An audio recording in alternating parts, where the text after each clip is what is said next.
Okay. Welcome to the Out There channel. It looks like the music kicked in a wee bit too early. Live stream 351. Me and Charles are here. Or Charles and I. Get the grammar right, Paul. Gotta get the grammar right.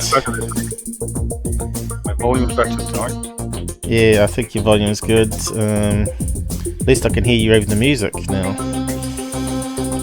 I'm not sure who's joining us, but we'll find out, I guess. Okay, so CPU probably maxing out, and you might hear some clicks.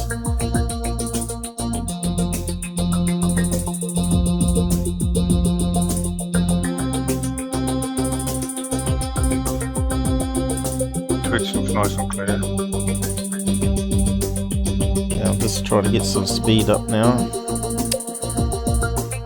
There we go, got some extra speed now. It's all looking good, and we've got some Christmas decorations up as well.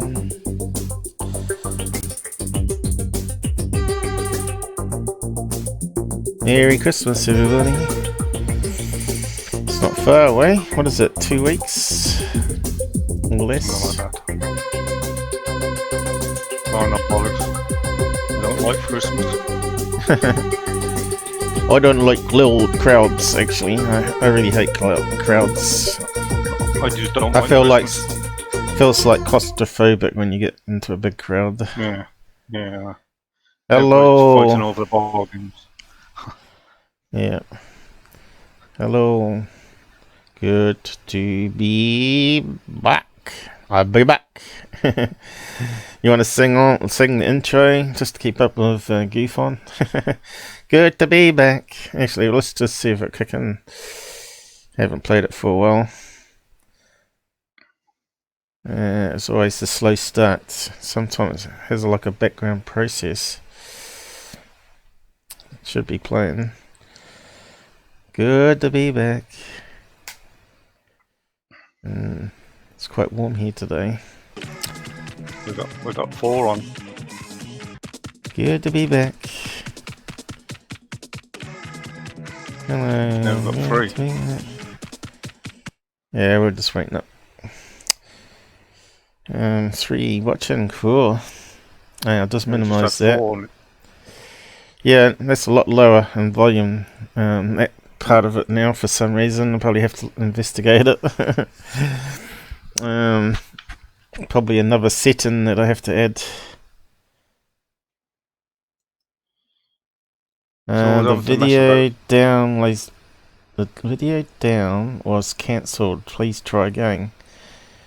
Is it still live? That's for the message I'm getting. Yeah, still on. Still playing fine. Not my screen here though. Let me Christmas just trees flashing. On Twitch, I mean. Yeah. Yeah, on Twitch. I got an error message here and it's not loading.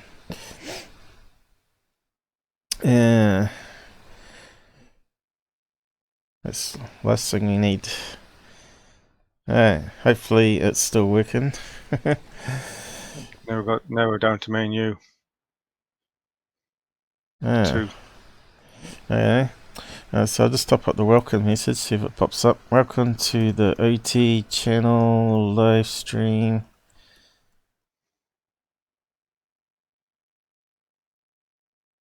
Uh, 3:51. Getting up there again. Saturday. UFO vids with Paul&Charles. There's always lots to cover. I call this one Killing the Noise. Killing the Noise Part 2. So yeah. It says 3 up here still. So I'm not sure it's what. got 3 now. Oh, It's right. at 4, then it went down to 2. Then it come That's back. because Area 51 has joined us. Hello. Area 51. Yeah, I sent you a. I'll talk about that in a minute. I sent you a voucher on Discord so you can buy some some merchandise from my shop. Now, not sure if you got the email or not, because you said it was Area 51. I'm not sure if you've seen it or not, but it's on Discord. I know you said that you're using your son's account there or something, but yeah, maybe he spent it. $50 voucher for you. I bought a few vouchers and gave it to my helpers and the number one supporter, which is you this year. So congratulations. Now the shop is here. I'll give the link to it, but you can find it in the About tab too. So I'll just talk about that. There, my Merc. There's also a little logo on the Twitch About.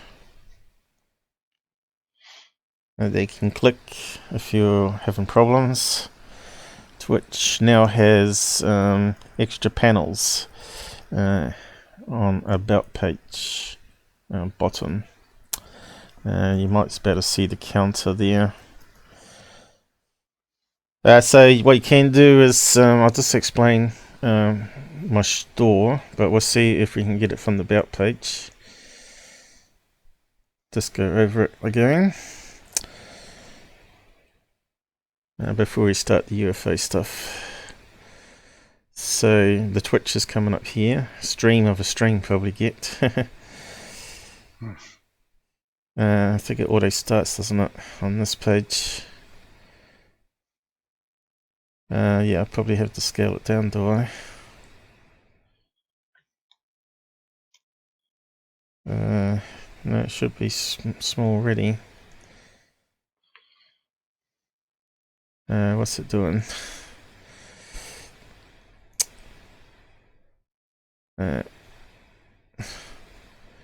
So down the bottom here, I've added some extra panels, so I'll just make it full screen on the About page, and we've got the countdown. Where's it disappeared to? It was there.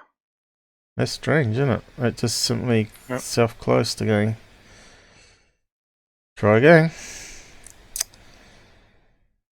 We're having a few issues with them tonight. Yeah.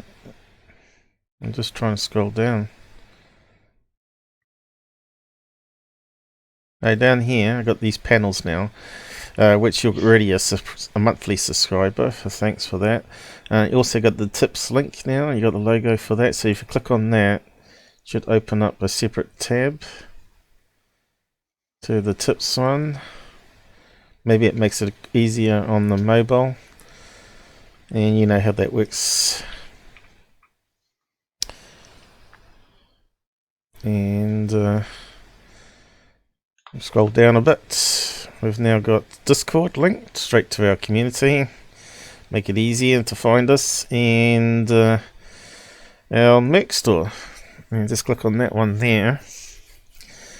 And what it does is it gives you all the logos. Now, this one here can be on the front of a hat or front of a t-shirt, but we have ones that have the logo front and back. Now, if you look for the label underneath here, where it says what the logo is with the crew back logo, so we can get one with my crazy Charlie Roo dog. And it has the crew back label on, and you got this one here with the original on the moon pyramids with the TR3B original logo, with the new update to the watermark. So if we can click on that one, and it'll give you a list of all the different items you can have with it. So t-shirts, hats, so even you can get a hat with the front and back logo now by the looks of it, which you didn't used to be able to get. So it's got the back. Yeah, it's got it on the back. Crew member, the Out There channel, and it says the material color of the hat. So yeah, I'm not sure how well it's going to print because I've never done a hat before. Looks like Looks like a riding hat to me, but I think they called it a trucker's cap or something. I'm not too sure. But it's the modern design, whatever it is. So you got $50. You can buy up to $50 and add to it if you want to. If you want to buy more in the same parcel. If you're in America, I think the postage is pretty cheap. It's like $3 or $4. Unlike to overseas where it's like 15 US or more. You can even get baby clothes, mugs. Not too sure what it looks like with.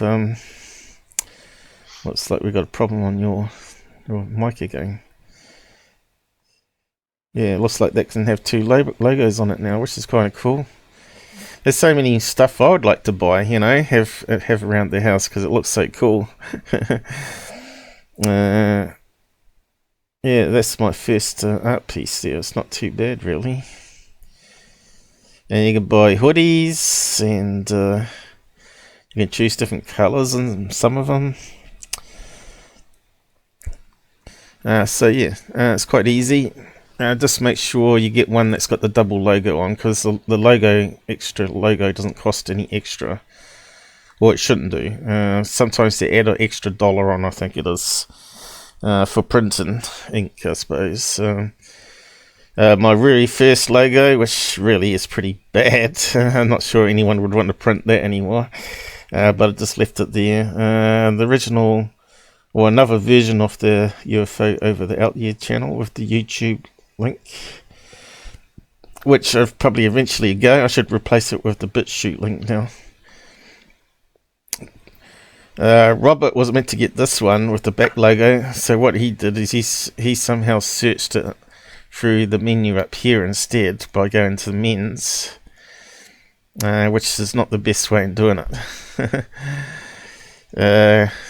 But because I don't know, I reckon they need to design the site a wee bit better, really, and they need to separate front and back logos. They should have like a caption so it's easy to work out, and sort it in the men's section as well. So he bought this one with the back logo yesterday. Second time, he had to cancel and wait for a new voucher and all that sort of stuff. What's happened to the Santa hat? Looks like my pinky is a bit drunk today. Yeah, so we got all sorts of different logos here. We've got this longer one here with extra words on it, like the truth is out there. Instead of a big one on the chest, you've got a smaller one, and it's got some extra words on it. Currently I'm wearing this one. You can't see me, but I'm currently wearing a t-shirt with this. I've actually bought t-shirts from there. They do last a long time. Man in Black one with the crew back logo, but it's only just one character, unlike the other one that was two. Whereabouts is it? We've got Il's artwork here with a crew back logo as well, and we got this one here, Alien Code, which I'm not sure how well that will come out, but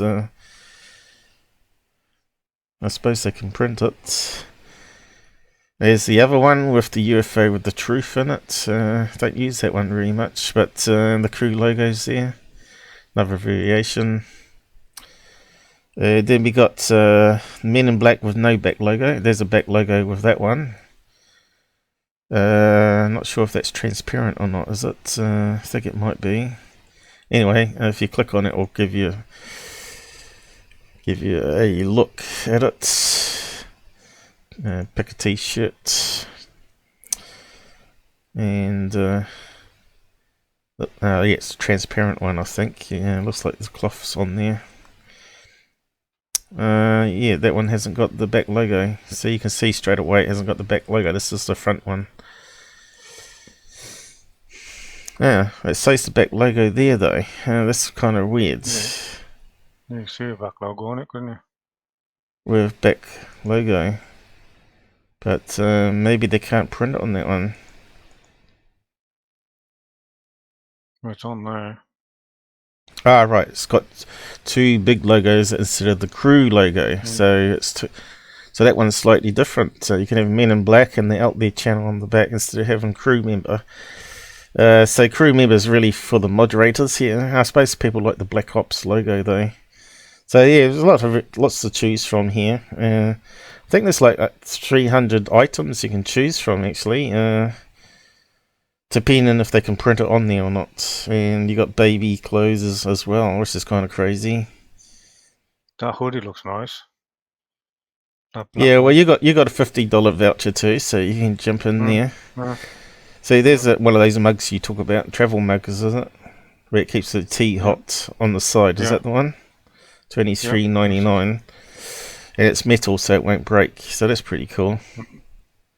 There's a lot of things. When I say I give a voucher to someone, they think I'm still deciding. 2 months later, I'm still deciding what to buy with the $50. You know, and you think it's just hilarious. But yeah, eventually we'll add some more artwork on there. But I got some of the older ones that I used on my old live shows, so I just kept those ones up there too. And we got my laser kiwi screen snapshot from that video, shooting the banana. Don't be a nana. And yeah, my original t-shirt was actually this yellow color. It actually looks quite good. It stands out at the dog park. Everyone looks at me and they come up to me and say, "Oh, I really like that color." So you don't know if they're being honest or not. Here we go. They got the famous "I Want to Believe" with the cube. You know who it is? Tyler Klockner, putting out that garbage, that Photoshop he did. I don't know what it is that he used there. People reckon it's an OXO cube. 2 OXO cubes together. Could be. No, it's just wrapped around. Similar to some other. Yeah. I don't know. Is it? Looks like similar to OXO cubes together.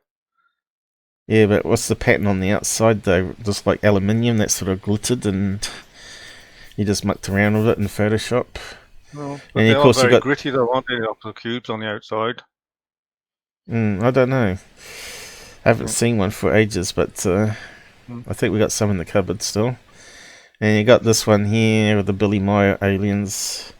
But just remember, these ones further down won't have the crew logo on the back, unless it says.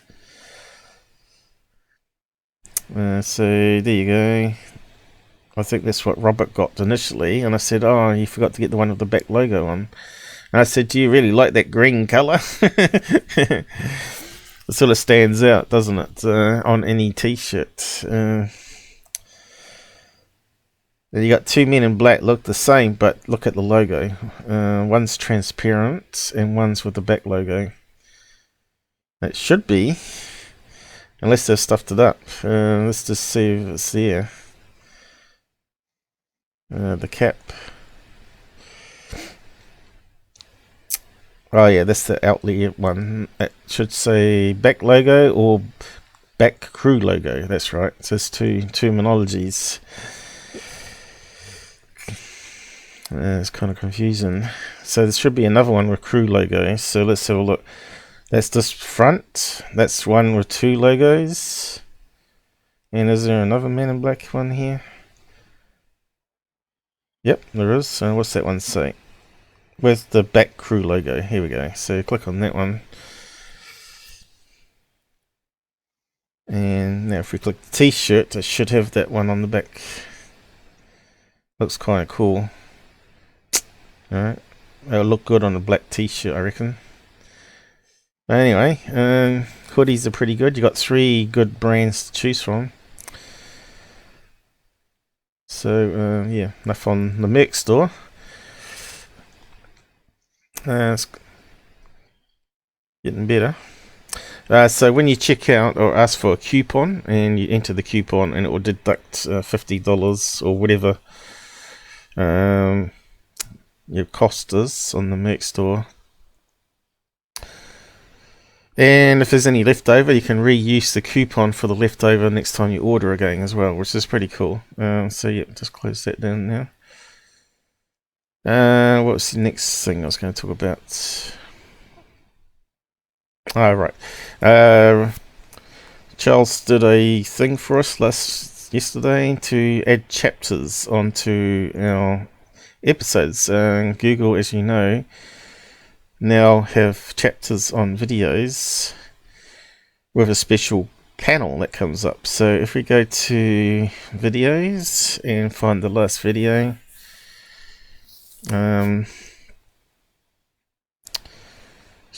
click on there and just pause it. So you can see now it adds in topic 4.1. That's an add-on one. Open dish collapse, space disk collapse, I mean. And what he's done is he's created these chapters, which he's meant to reply to the comment here. And I didn't copy it, but because he didn't do that, I just pasted it here anyway. So he puts adds the numbers on front in brackets, and I simply just grab that and stick it in the description. I go edit description, click the edit button there, and it comes up in the more. There's the regular ones I posted in, and then his modified ones under here with the timestamps. And now when we play the video and click on this arrow here, which I'm not sure if you can get the same on the Android app or whatever, but it opens up now with thumbnails, because they weren't there last night, were they, Charles? It gives a little fun way. So there's the start of the episode, and the next one is what's it say, Israeli space thing, which is 5 minutes in, and you can just click on these images to jump to that spot. So if you're watching it for the first hour and you want to go to the last 2 hours, you know it's around about here. NASA footage, click on that, and it will load it on the side here. You just click on the blue numbers and it goes straight to the part in the channel. They failed me in sixth form. They said I wasn't good enough. Okay, that's after I come back. This is the first time I've ever done this.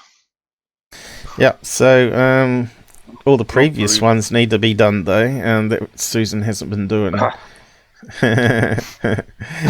So you got all these ones here, which you'll find is lots of them, apart from the one we did for the music. Haven't got chapters added with the click things, so it probably goes back a fair way, right? Yeah, because Susan hasn't done it for quite a while, has she? No. Some of them don't need too many 600 episodes. I don't think there's any on that one. We'll have a look. So the easy way to find out if it's got any is just go to more, and you can see my regular chapters here, but there's none with timestamps underneath, right? And you can see here it's got no no words here saying what topic it is. So that one needs to be done. I'm not sure how far back it goes. But yeah, this can be done anytime, but it just makes it nicer for people that complain about 3-hour streams. Well, now they're broken up for you, right? So you can just bring up the chapters like a DVD, and you know where you got to, right? Just watch to a certain point and then come back later. So yeah, making progress, aren't we? Making it better for everybody. So yeah. So on to the next topic. So that's 2 topics done already, really. I assume you're making notes. Yes, I am. Yeah, so the easiest way is to probably open up a tab with that thing you're using and just jot it down, maybe. Make sure you save it after, so you don't lose it. Anyway, next topic will be third phase. Okay, we got to look at some of their videos. So we'll start with the first one and just progress through it one by one, I guess. I'll start with one of these and then probably come back to it. But yeah, they put this thing up here yesterday, and we'll just go through it and explain it under fair use. Evidence as it's coming in. We know that's CGI. They're lining up, and we have these videos, and the volume's low, isn't it? Yeah, it is quite low. Why? Why is it lower than normal? Earth in Might be because of them. Oklahoma.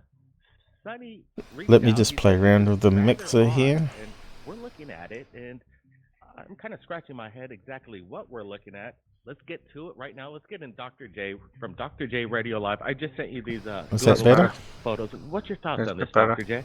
You know, I gotta say this is weird. Google. UFOs are Yeah, getting Dr. much J. more weird, and obviously we now know that there's gravity propulsion that can affect the dimensions, and this is definitely the first time I've seen something. I like tried this. not to Now, mock him. Are we looking into another dimension, or is this something peering into here? I don't know. I got this straight away. So this is what they're saying, and they said they got the picture from someone, and I didn't bother listening too much, and I sort of skimmed through it initially. But we'll have a listen to what these dopes have to say. I don't care what Dr. J has to say, because he's zero expert. He's just a load of noise talking about anything, really. Anything that's fantasy. But you can see here it sort of stretches for a wee while. It's zoomed in there, right? Kind of looks like a plane contrail.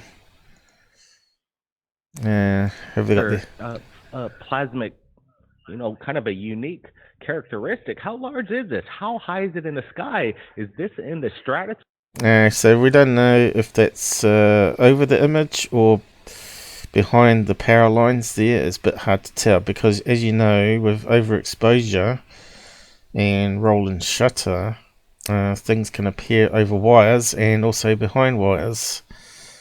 And it's just a photograph and not a video as well, so we can't see how it's sort of forming. That's the first. It sort of forms the shape as what I thought maybe it's called. They've photographed the SpaceX, right? The SpaceX launch going upwards, and that's expanding gases, which normally happens, right? So we'll come back to the analysis in a minute. I'm just going to find what these idiots are going to say is, but we'll just go through the normal logic of it. And that's the second photo that was captured. Looks almost like the same. Yeah, this is zoomed in, I think. Just because I've looked at the sky so much that this thing may be 1,000 feet across and maybe 1,000 to 2,000 feet up. I kind of almost feel like Dr. J feels, it's kind of in that range. Only because we can only go by what our experience shows us. So, yeah, it seems like it's about 2,000 feet up and about 1,000 feet wide. Big. What's your thoughts on that, Michael? I still might say that it could be higher than this, and it could be much, much larger. It actually could be miles in its span. So you can see it spreads out a fair bit, and then we sort of got this little mini one inside it, which, because they keep zooming around, we don't see it. And your thoughts, Michael? You can see here it's looking less pink as well, right? So is that the same picture that they zoom in and out of, or is that the second one? Because I know there's two of them, they said. In looking at the photos, I have to agree with you. It may be further than what we're seeing, and it's tough to tell, even though we have a group of photographs to compare against, to tell exactly how far. So this is Dark Hour Paranormal commenting here. If I was to make a guess, I think this is probably a mid-sized craft, but again, this is really speculative because there's not too much to go on in the way of comparing it to the background or any sort of reference point to really see. So, that being said, the breadth of this V, I think that's got to be some miles wide here. If I were to take a guess, let's say it's about 10 miles wide, in my opinion, looking at this. But in respect to exactly how far away it is, I'm not really sure. And you can see looks like it's got a darker bit happening here. That one obviously must be the second photograph, which I didn't analyze. Yeah, it looks very similar to what I'm going to show you coming up, but inverted. And we'll get to that in a minute. But they're saying it's a portal opening. It's absolutely mind-boggling to consider that we have. Okay, here's the first photo. Maybe possible experiments, a spray, up in the stratosphere that extends tens of miles. Wrong. They're all guessing. It's very bizarre, but you got to do the research, guys. I'm not exactly sure. Do I have to train you how to do research? Now we're gonna get to this next video that I received from Aaron Loudbenberg, and he said he's looking out to the southwest from Peyton, Colorado, towards. So he's added another ones on now. Inside his house. I thought they said there was a portal opening up. It might be on Gufon that he started talking about. Gufon said it. Gufon said it. I'm not sure if it's on this video. And I'm usually able to. I'm not sure if it might be on Gufon's one. Yeah. Or it might be on that third phase one, right? So these other ones we've already talked about, I think, and of course they're talking about this one being a craft still. We've debunked that last live stream if you've not watched it. That's NASA footage number 1, and number 2 as well was another one. So that's on the last live stream called Midweek Killing the Noise Part 1. So yeah, so what is it? So let's get on to that bit. So I took some screen snapshots and let's run it through filters. So there's the screen snapshot. I didn't realize there was 2 photographs, so I just did one. And that's the enhancement I did. Now you can see the other little bit that they zoomed away from is starting here. So what could it be? As you can see from the enhancement, there's no way you can tell whether that's in front or behind the power lines there. It's a bit hard to say. You can see here there's no really sort of faded over the bit, is it? Let's have a look. It looks like it's behind, doesn't it? Yeah, on that one. But I think it's just an optical illusion. Yeah, in fact, colour's less. It's actually in front. So I thought maybe it was a SpaceX launch because we've seen pink contrails from SpaceX before. Let's see. So here's an example stock photograph with a plain contrail, and you can see it's got a pinky cloud, but also pinky contrails, and that depends on the ice crystals, right? And also if there's any sort of particles from the exhaust fumes in it that can sort of act like a prism, right? But normally you get the pinkiness nearing early morning and also sunset, because the sun's at a certain angle, and the ice crystals and all that sort of business. So it can happen, and I did some research to see if I could find some better images here, and there's a little link here to New Zealand Herald in New Zealand. So I'll just click on that, and Auckland bound plane leaves spectacular rainbow contrail, and look at this thing, it's amazing. So you can see all the colours of the rainbow in it. It's really gay, I guess you can say, gay supporter. But yeah, you can see the vapors are actually coming off the end wing here. Not all contrails are made by the engines, although you can see here the 2 engine ones are the ones creating the rainbow effect. So it's like slightly different interference pattern with the ice crystals, right? You got the ones leading off the wings, creating the standard yellow, white, and then you got the jet engine one that's stirring it up a bit more, and you're getting the colours of the rainbow. So someone photographed that, and probably a plane watcher, of course, right? Or a train spotter, a plane spotter.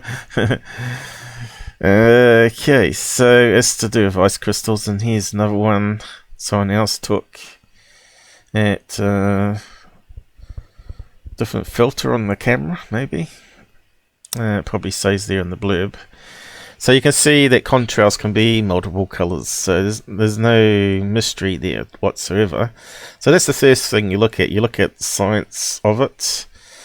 But then I realised I got some more information coming saying that the guy actually found it on Google Earth, and I thought, aha! I remember pink UFOs on Google Earth pictures.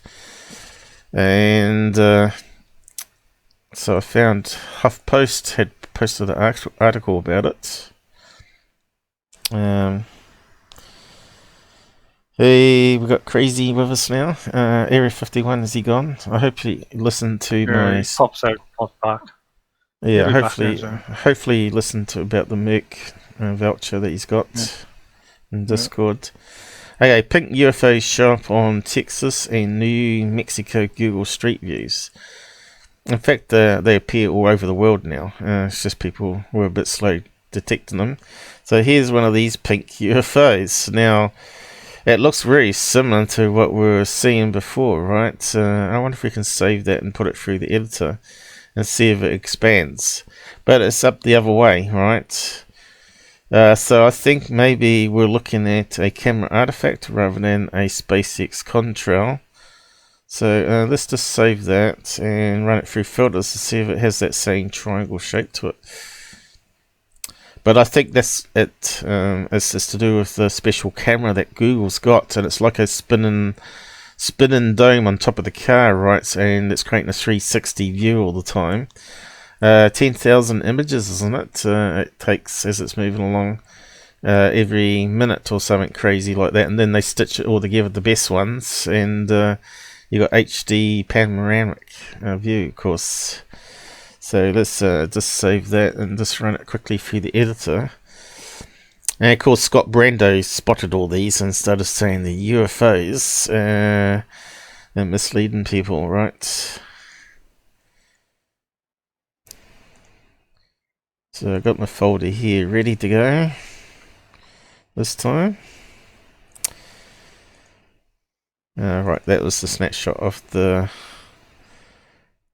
chapters before the thumbnails come up last night. So that's on Windows Player. I'm not sure what it appears like on other devices like Macintosh, but hopefully it'll be the same with Chrome or Safari. So we don't need that one. We'll just get rid of that and stick this one through the editor.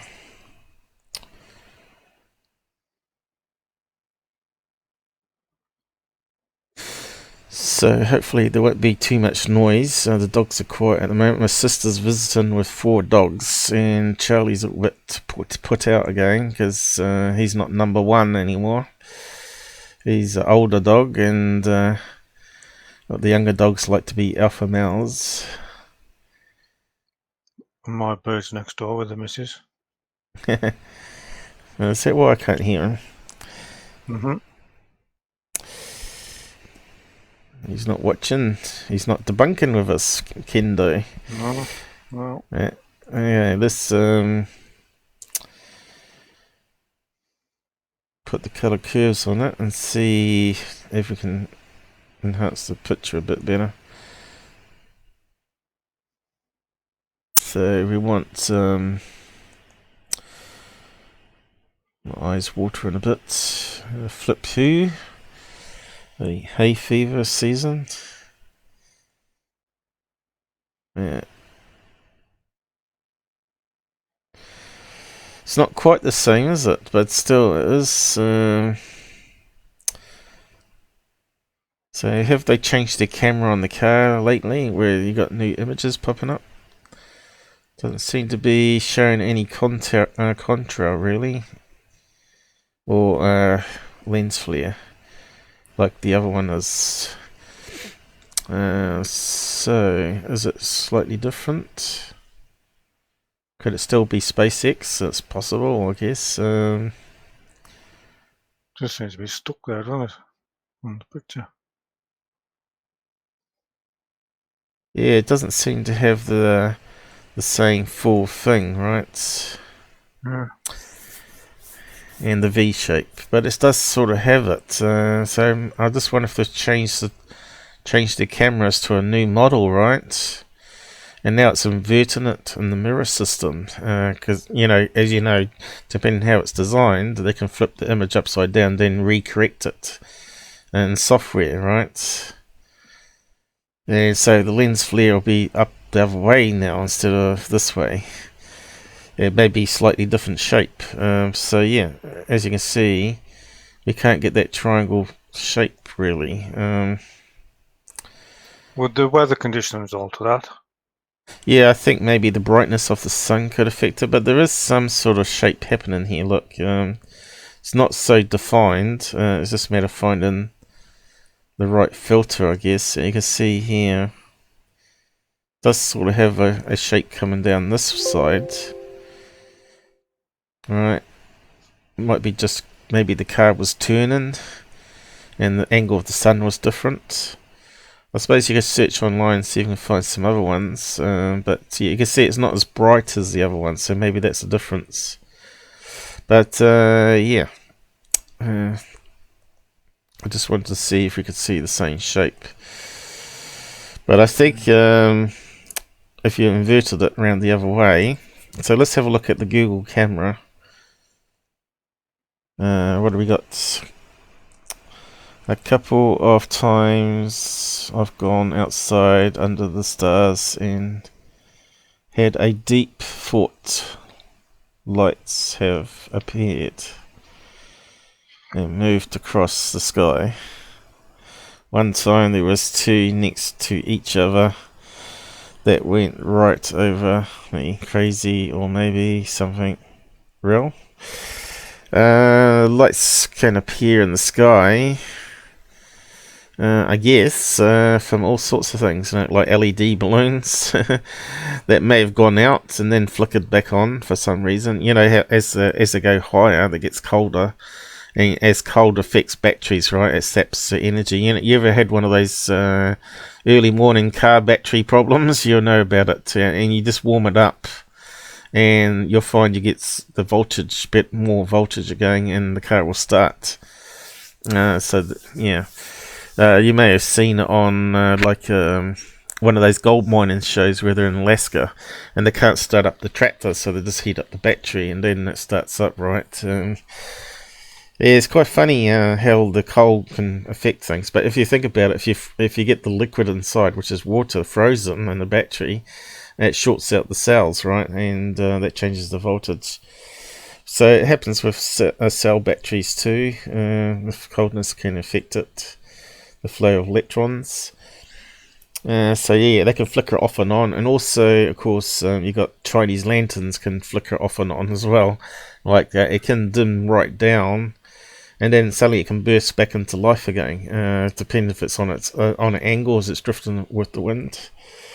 And of course, you got airplane lights. They may be coming into the airport. I don't know whereabouts you are. And they can turn on the landing lights, and that's sort of really like huge spotlights they have, so they can see the runway, and it just lights it up in the sky, right? And they can be at a certain altitude when they start doing that, 20,000 feet or whatever. If it's foggy as well, they can turn them on, and they got wing lights, floodlights, right? And also some extra lights underneath they can turn on when it's foggy. And suddenly show up, and you won't hear the engines because it's a certain distance away, and it depends which way the wind's blowing, of course, whether you're going to hear something as well. It's all sorts of factors, and of course it could be UFOs too. So yeah, it talks about Street View and Google UFOs here. Oh, here's one. So here's another one example. That's one we should have looked at. You can see it's got the triangle shape happening. Example. I should have scrolled down, shouldn't I? That's a better example. Yeah, they found another one, right? And you can see it's on a different angle this time. So, yeah, so let's see if we can find what their camera looks like and see why it might be causing an artifact. So I've got a better explanation for it already than these other talking heads that are misleading people saying it's a UFO. So you say Google... Street View cameras, and of course they're going to have that change over the years as the technology gets better. And go images, and here we got some pictures of it on top of the car already. Okay, looks a little funny thing on the back of a person here for doing places where they've got no roads. They've got walking tracks. Yeah. But you can see there's one variation here. You can see it's got sort of like domes on front of the camera there, which probably causes that strange filtering of colour to make it pinky, you know. Pinky the alien. There's another one there, it's slightly different again. Definitely a dome shape. That one there doesn't look like a dome shape though. That one looks like it's got more cameras on it. Must have been a very boring job doing that. Yeah. Going up every road and every street and. I don't know. It looks like it might be boring, but looks like a nice easy job though. If you got a bad back or something, it's an easy maybe. job, but I think yeah. I get bored after a while. Look at that one. That's crazy looking. So you can see how you're going to get lens flares. They're going to be pinky color, right? Or different colors even. And of course they're going to change the technology as it goes. And that one folds down. Oh, both of them, all of them fold down. Also, look at that crazy color. Cool. So yeah. Here's a close up. Almost as bad as being vandalized. Look at that. Look at that. You can see the domes on front, like a water dome. You know how you got those little silver UFOs also, not just pink ones, but there was also little bead-like UFOs they used to get. Well, you can see here they got a weather protection lens over the top. So if you get little spray droplets of water on there, on that curved lens there, it's going to form these little globes of water, which look like miniature UFOs. They look a wee bit grey, you see. So you can see straight away it's based on the design of the camera that they've made here. So they got one on a bicycle as well, look. So I think that one's solved, so we can move on. There's the post to it and the links if you want to have a look. Edit. Google Earth UFOs. All solved. This case anyway. We've looked at other ones in the past that had shadows. Turned out to be like a trench in the ground, and the dirt on the side was cast in the shadow. So you look at a sunken thing and then a mound of dirt, and it was just like shadow play, and it looked like something was hovering. So we've been through those ones before. So yeah, just be weird. Just don't get fooled by optical illusions, because we're talking about 2D images here. If we saw that in 3D, you would see it would be a lens flare. It would be like really close to the camera. But yeah, if you rotated that around, then you'd see it match up with the other one, which we could do. I don't think it's really worth doing though. You can see here the colors look a bit off here too. Looks like it's been what do you call it, RGB changed a wee bit. More blues, more reds, so it stands out more. But if you dim it down, it'll be closer to white than pink. It'll be like a different shade of pink. But yeah, you can see here it looks a wee bit artificially enhanced, right? Yeah. So that's another thing you got to watch out for, is people mucking around with the video. It's probably going to be closer to this one here, with the whites and pinks, right? Natural photograph. Okay. So we've done that one, but we'll just progress on and maybe come back to third phase. So we're going to UFOman now. And this video that he got from a guy that we've debunked many times in the past as filming airplane lights, helicopters, and car lights on mountain roads. That's all he ever films. He doesn't use any of the apps to prove otherwise. And he doesn't show overlay of the day shot. So if you overlay the day shot on some of his videos, you can see that the lights are actually on mountain roads where he's filming from. So and his name is found out. He deletes. Yeah. His name is Steve Barone. Whereabouts is it? Up here, UFOs over Vegas. Steve Barone, granted with permission. Well, we don't need permission because there's a thing called fair use, right? So we'll just play the video, and I'll just probably mute it because there's just music. And just skim it along a bit. So you can see it's really poor video quality. It's a color night vision camera, I think. Kind of looks like lights in the sky blinking slightly, and some red in it, and they seem to be sort of hanging in the sky there. So what is it? Most people would think it was like a military exercise with planes coming in and dropping flares as a natural thing, but if we study it a bit longer, which we have done, me and Charles did it in midweek, we're thinking, is it CGI? Has he modified it somehow? And we know Steve Barone films planes and helicopters, and you can see it's above the mountain this time because we can actually see that it's twilight or early in the morning. And you can see the planes coming from the right side here, or UFOs in this case, he's claiming, come in, and then it seems to stop, and then they get brighter all of a sudden. What it is it's an optical illusion. What it is airplanes coming in on the side view, and then they turn and they're going away from us. So we're seeing the lights from the wings and the tail fin as it turns, and you can see some of the lights now going back the other way, and you can see they're going around in a circle. And it's a holding pattern for an airport. There's 2 or maybe 3 levels here. You can see the planes come in, and then some start going lower, and then they turn away from us and head away, and they get bigger because we've got more lights appearing. And night vision camera, as you know, even color night vision, overexposes and make the lights even bigger. So we're seeing planes being stacked for landing.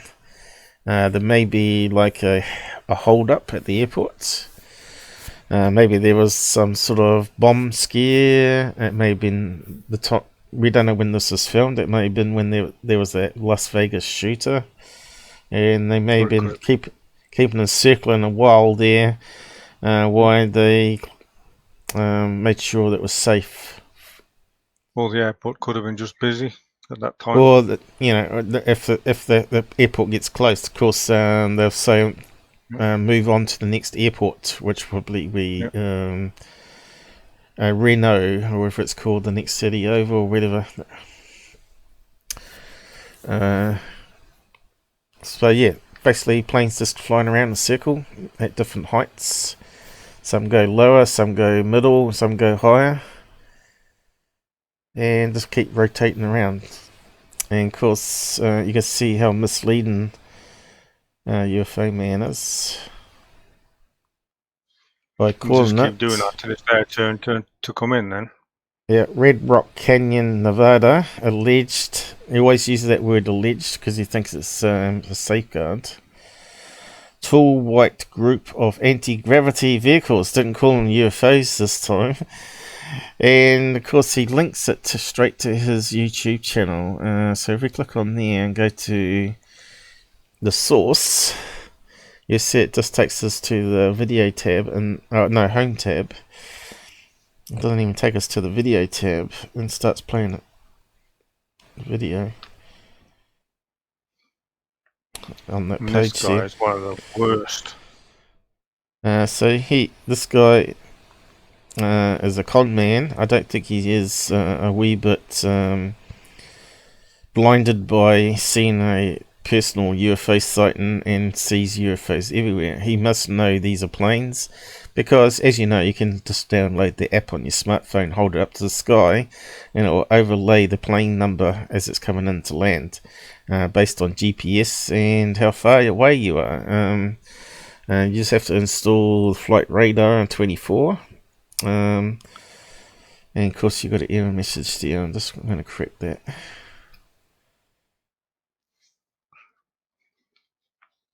I think you're flashing all right now today because you got the volume right, haven't you? Yeah.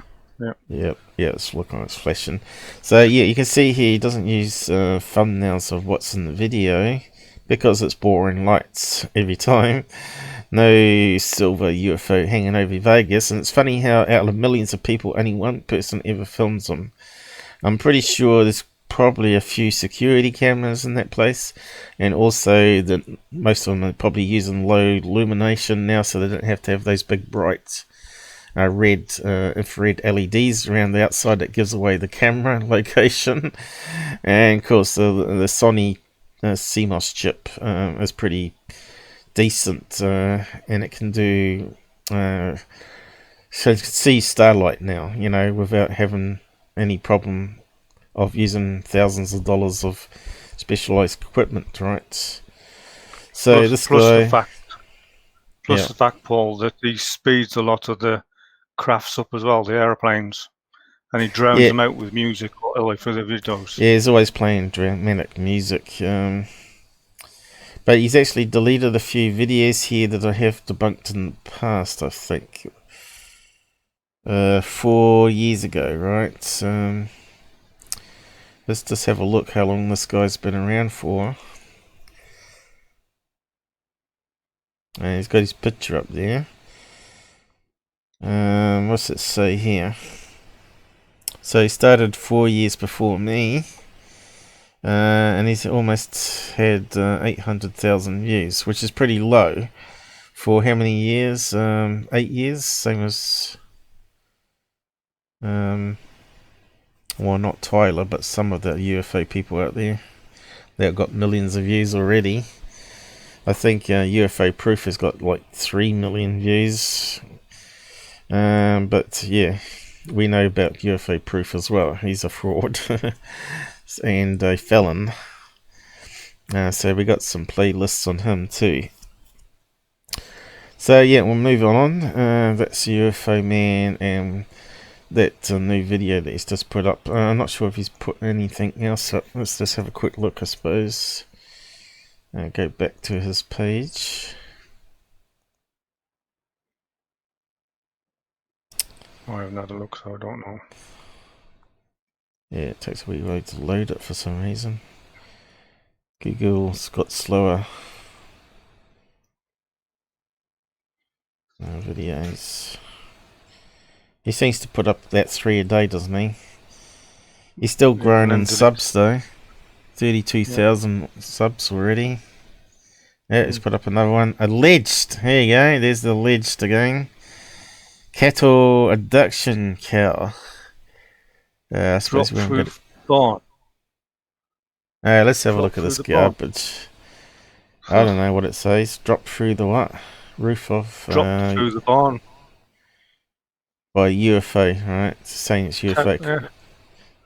Although, if you've watched that new show, Expedition X, they did a study on it and actually found there was some cover-up about nuclear waste on TV. And there's an airport where they went with a radiation background checker and they found it really hot, dangerously hot at a particular airport strip where they're seeing military helicopters.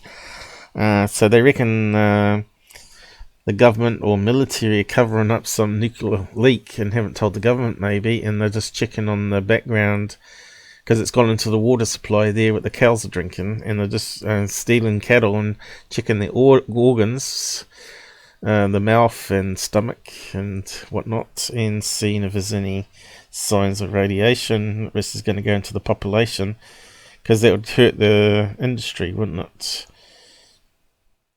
So yeah, what are we looking at here? What is that? We'd have to go back to the beginning, I think. That looks like a really out of focus picture, doesn't it? Looks like a sports car or something there, or a normal car. What's that back there? a bit. That's a cow, I think. Scroll it back a little bit. Yeah, that's the arse end of a cow, I think, and that's the front end of a cow here. The back end. Yeah, let's just play it and just let's have a look at this thing.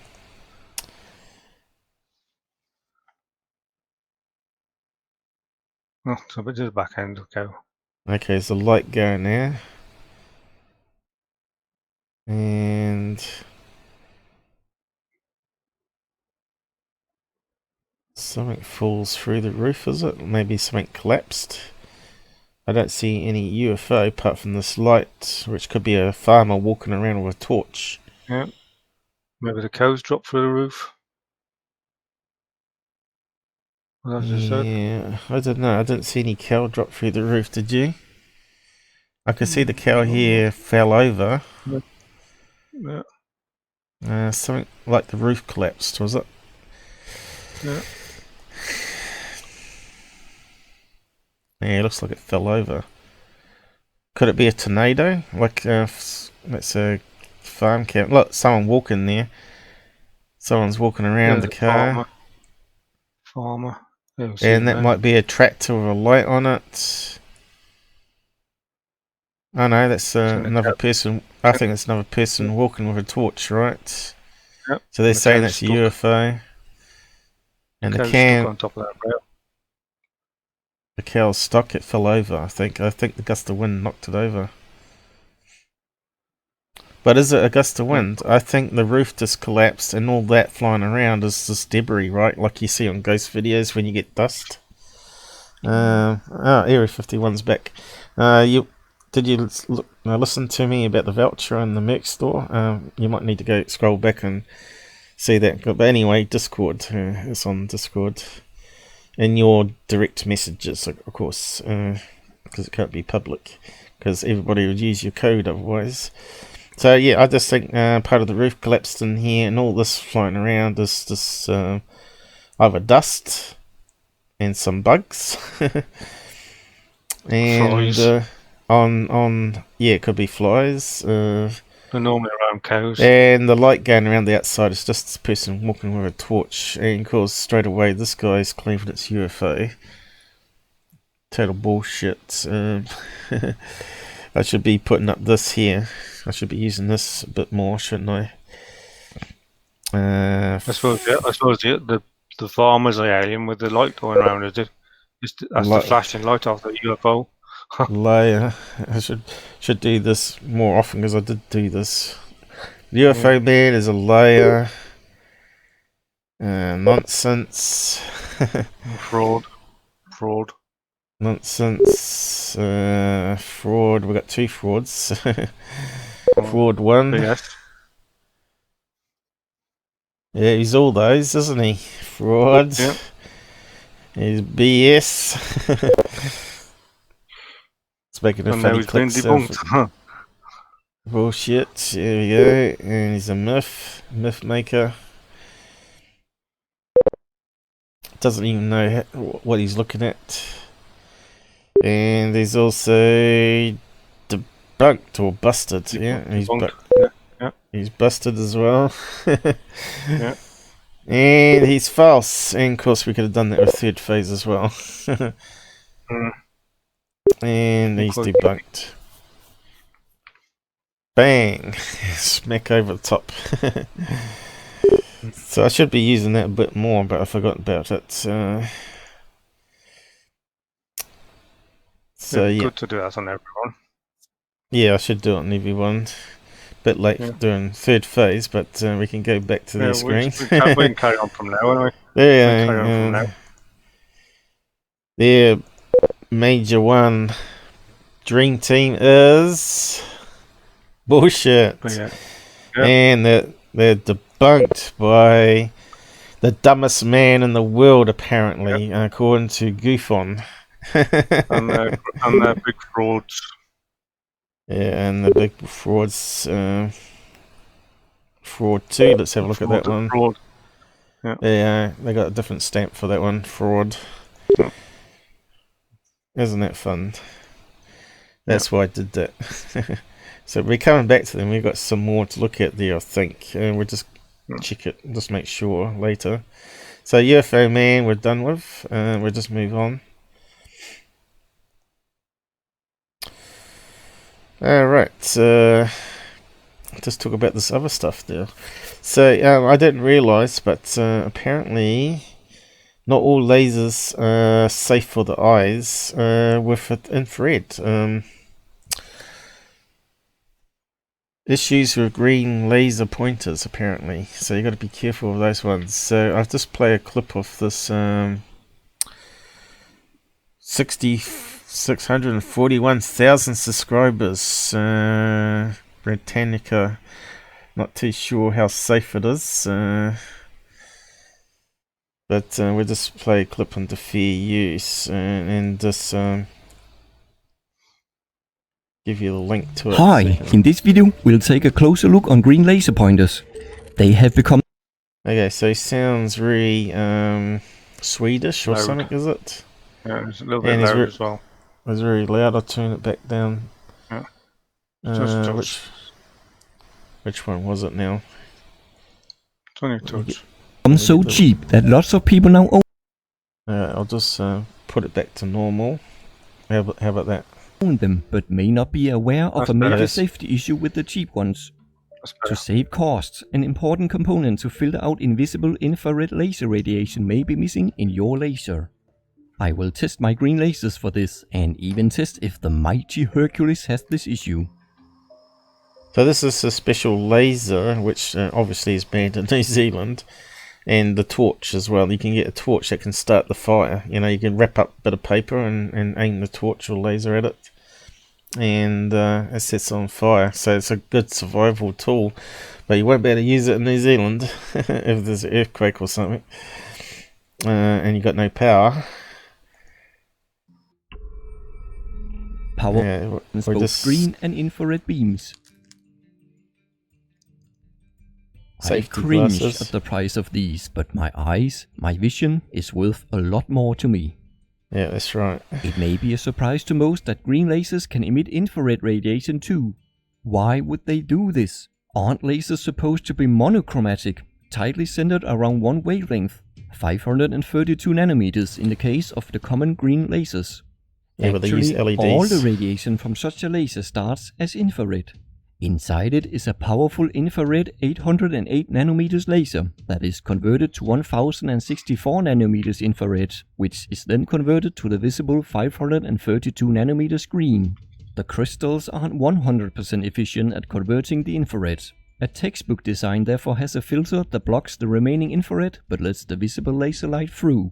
This DPSS design is relatively complicated and expensive. So, to make cheap laser pointers, it is tempting to simply leave out the infrared filter or only include a dirt cheap inefficient one.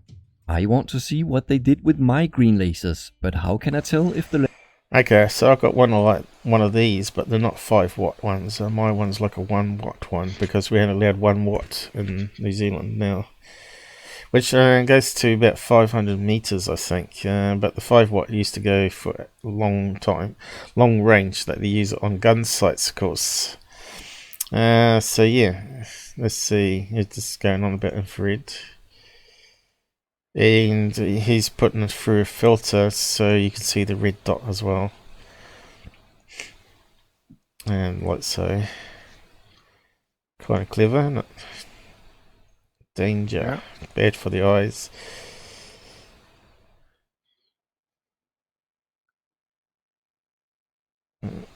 And look, you can see the reflection as well from the other filter. That's quite interesting. So that's what happens inside a camera. That's a good example there. So what happens is you can have different lenses for amplification to the sensor, right? And what happens is you get this beam firing backwards, and it bounces off the sensor, creates a false image over here. And that's what lens flare is, right? So if you've got a sensor that big, we're filming a real object here, but now we've got a false image over here. And that creates fake UFOs, as you know.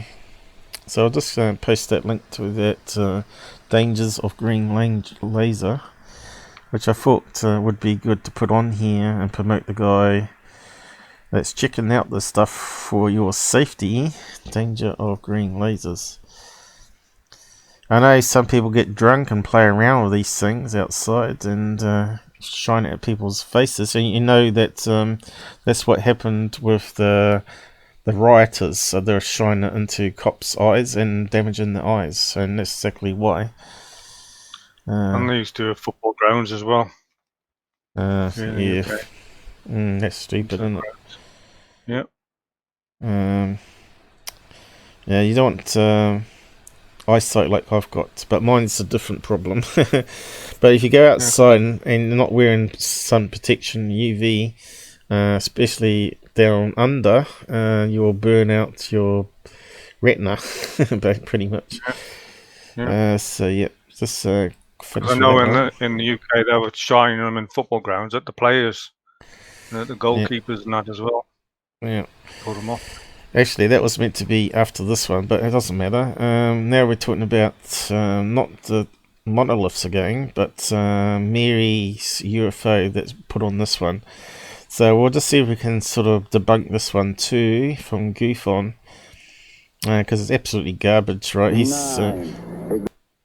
put it up as what? Real International Space Station UFOs and anomalies, right? And they're far from real. So we've got to talk about it. So this guy's no better than a fraud channel now, is he? He's not a debunker by any means. And he's certainly not skilled. So if we go to Mary's video, here's a screen snapshot of it before we play it. And just zoom in. It's a funny size. It's not proper aspect ratio here at all, is it? He hasn't kept it to 16:9. And you can see here, it looks like it's a front of a phone or a tablet. Is that an iPhone? I'm not too sure. Is that the iPhone or Android one here? It's definitely like a phone. Yeah, it looks like it's a phone. It's got... is it a phone though? 100% battery, is it saying? Yeah. And then it's got Wi-Fi there. Now what's the next icon? I haven't seen that before. Might be the camera. Yeah, it could be the app, right? So there could be like a cut down of the what's on there, date and time. Oh yeah, so apparently this is meant to be NASA feed, right? And you know NASA feed have watermarks. Straight away, I don't see any watermarks apart from Gufon's. So we're looking at something at the top here, and we'll just start playing it and just have a watch. And it's just absolute garbage. And comes up with the most interesting things like this. I don't know what this is. But so why are you putting it up claiming it's real? He doesn't know what this is, but he's claiming it real in the title. Clickbait, you know. If it's a UFO or what, but what is that crossing in front of it? I have no idea. Oh, I do. I know exactly what it is. Like somebody's put this. I think I know what it is as well. And then they just swipe it off. Watch. Okay, so is it something like bathroom glass? Well, you got to remember, whatever it is, it's playing on a smartphone.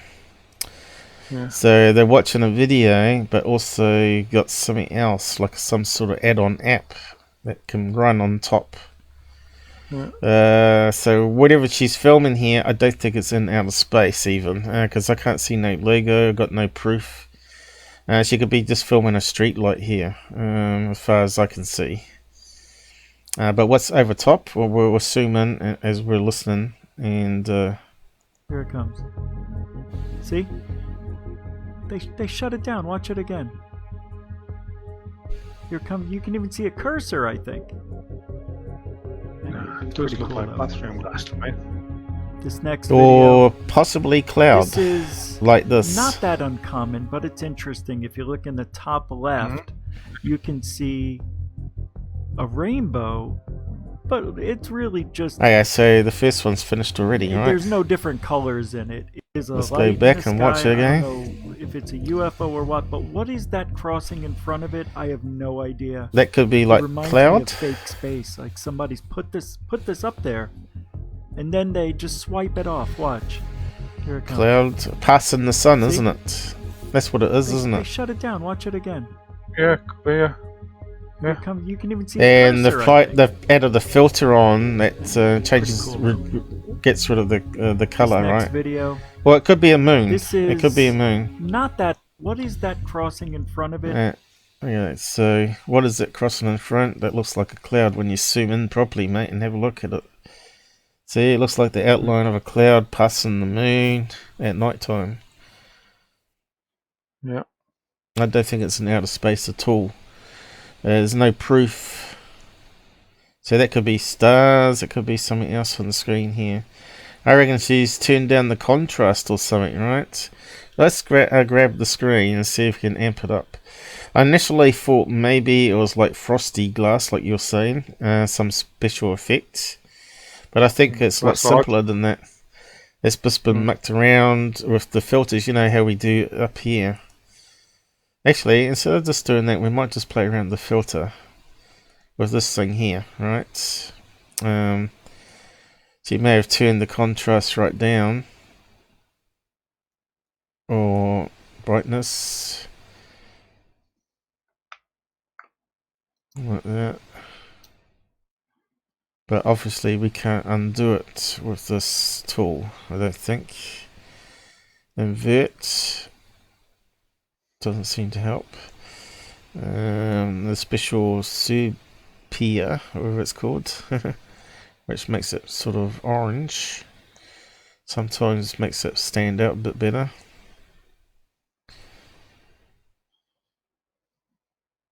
But yeah, I might have to take a screen snapshot, I think.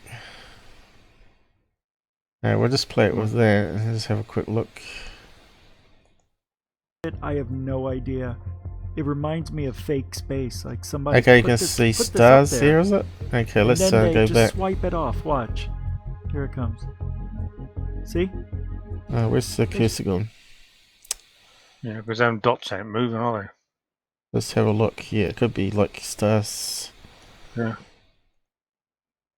She might be filming it with one of those clip-on things. Okay.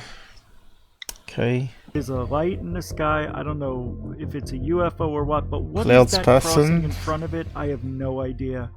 It reminds me of fake space, like somebody's put this up there, and then they just swipe it off. Watch. Here it comes. Cloud passing the moon, I think. They shut it down. Watch it again. See the clouds, something here. Here comes. You can even see a cursor, I think. And it's pretty cool, though. Is that the size of the screen, video, though? Or is this that the is size of a window? Not that uncommon, but it's interesting. If you look in the top left. Better make it smaller again. It's a bit hard to know if it's been cropped or whatever. But yeah, what you can do if it's on a smartphone, we know there's all sorts of apps now that do crazy editing like we just did, right? iPhone, video editor or something. Yep. Someone will know probably what she used there. But she's on his show on the side chat saying he's marvellous now, of course, because he said she's captured a UFO there. Video editor. Well, he's got a lot of fans on his show for some reason. If you say nice things to people all the time and not debunk the videos, right?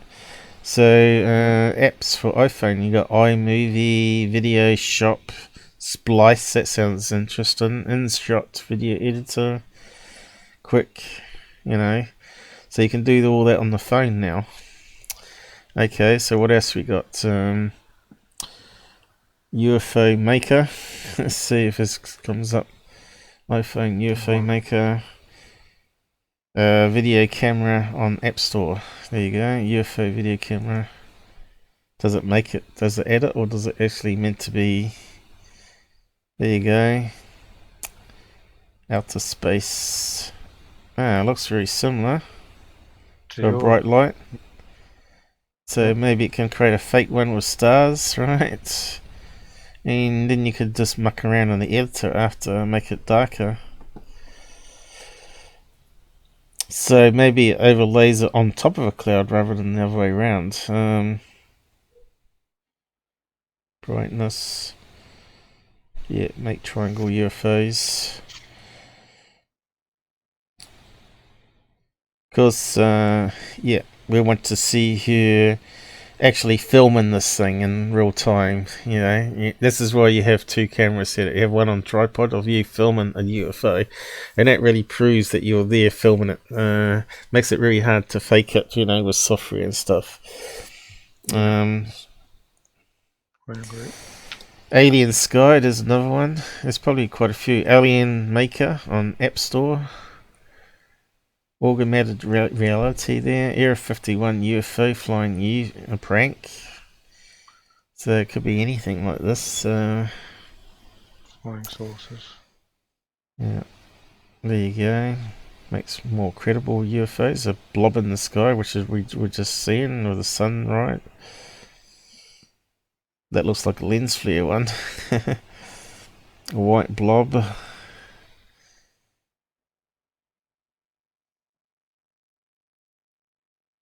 Alien Sky, let's have a look at this one. Camera app.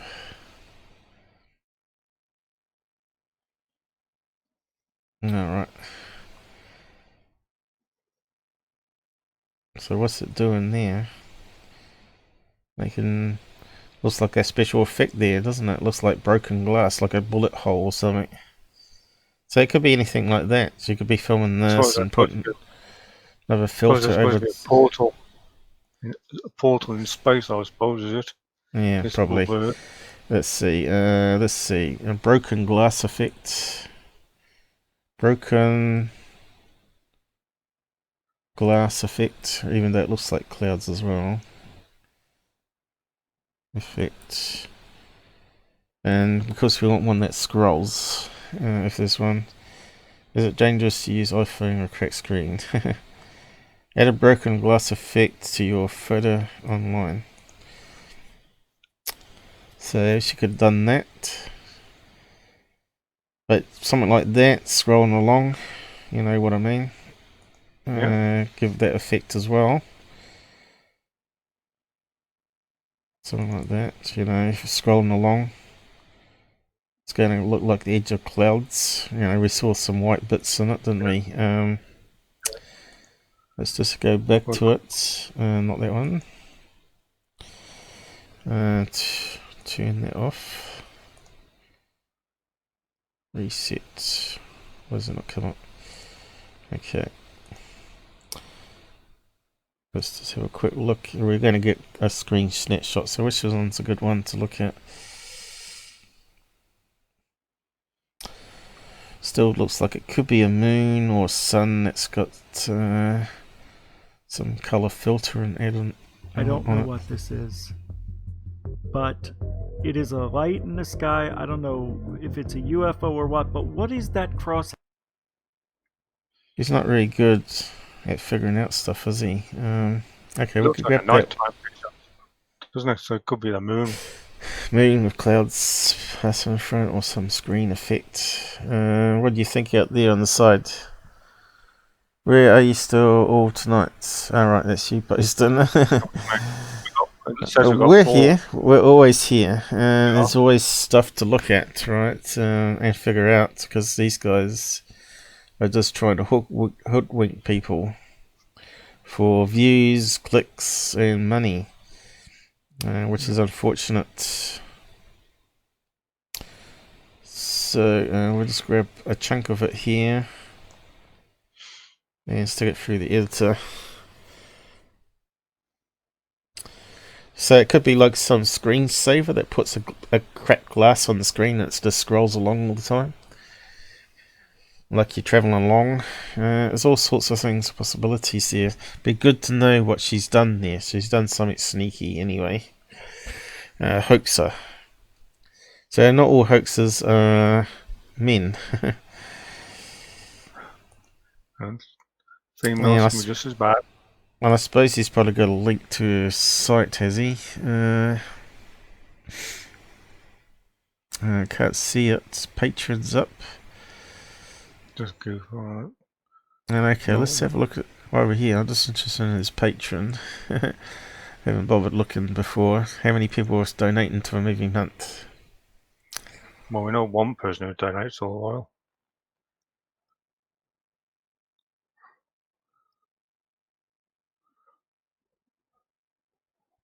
Has he hidden information? $39 a month from 6 people. No, he hasn't hidden the information yet. He gets that. He gets more than that for the super chats, doesn't he? Yeah. Anyway, we got the snapshots, do we? Okay, let's have a look.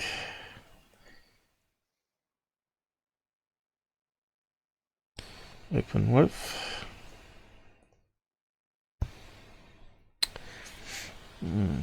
Getting a bit dry mouthed here. We got 4 viewers on. Whoever that out there, thank you for joining us. No, we've got 3, so you just said that. Okay, goodbye. Don't take no again. Say nothing. That says 4 on mine, so I don't know. I think Twitch is a wee bit flaky though, especially on app phones that are on mobile, and it just drops off the stats, right?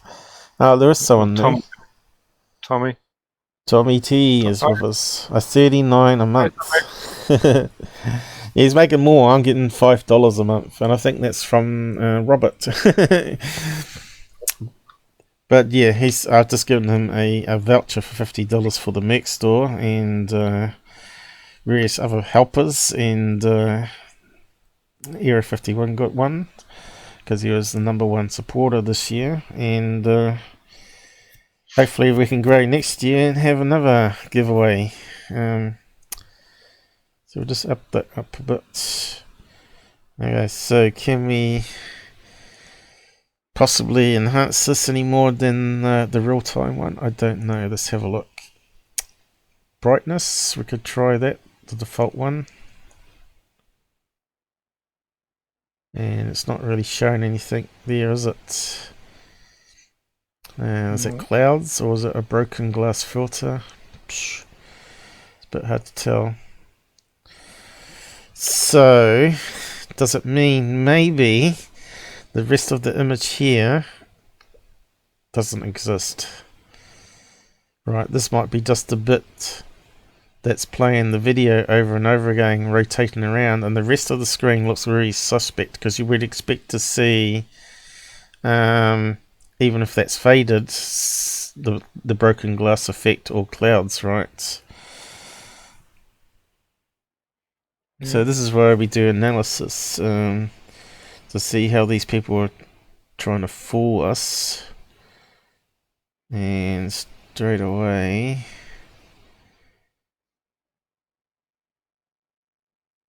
that's not the window. Looks like it's a wee bit suspect, right? Straight away. Yep. Definitely a square bit here happening.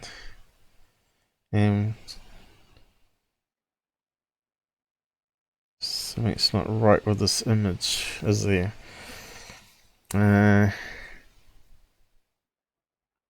Does look like it.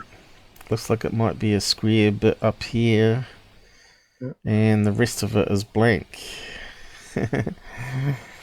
But yeah, it does sort of look like clouds over a moon there, rotated around effect. Maybe she's filming the night sky here and it's just not showing up. But then again, that other filter did show little white dots, and I would have expected to see some. So why can't we see them? Yeah, because we thought they were stars, didn't we? We thought there were stars here, but this thing here seems like it's totally void of anything there.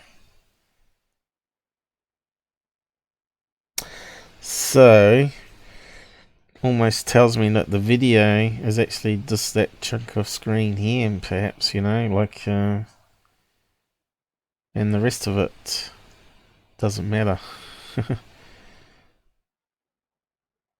We can't see any other stars here, and that was a different frame there. And maybe if we grab the other one at the time, we might see more. But yeah, kind of still looks like it could be this cloud's passing the moon that someone's videotaped and just got it on loop. The question is, do we see a regular pattern? Of course, we ain't going to spend too much time on it. Normally you'd rip the images to pings and overlay it and do a comparison, and you see if it repeats the pattern. It takes time, doesn't it? Yeah, everything takes time, but I think our quick analysis here definitely makes it look like a little square window here that's playing back on the screen, and there's recapturing it. Doesn't look like a moon though. Right. An overexposed moon with clouds passing in front at night time. But anyway, we'll move on. I think we've debunked it anyway. Do you think it could be like a perspex piece of plastic glass effect put there? She's filming it through. I think it's just a normal cloud, and then she's just played around with the contrast and stuff, and it's only in that little small area there. And we don't. You can see it sort of gets clipped. If you watch the video, you can see it gets clipped. It's definitely a little square window playing on it. Because we ain't got much footage here, and I didn't see any links to her source one. Typical, isn't it? So you can't analyze it properly.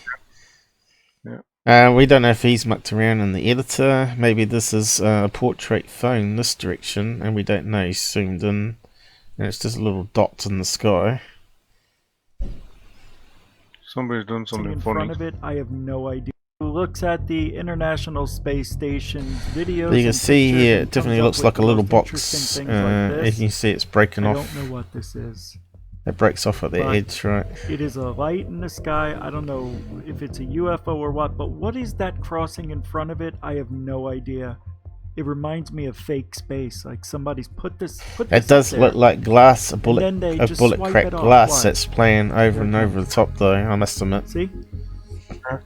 They shut it down. Watch it again. It does look like broken glass, you can even see right? a cursor, I think. A cursor, yeah, because she's editing it. This next video. So what's the other garbage on not it? Not that uncommon, but it's interesting. If you look in the top left. So this is still hers. Now we're seeing a full screen, right? Still the same thing, different video. And I still don't see any logo for NASA, because normally it's obviously been clipped.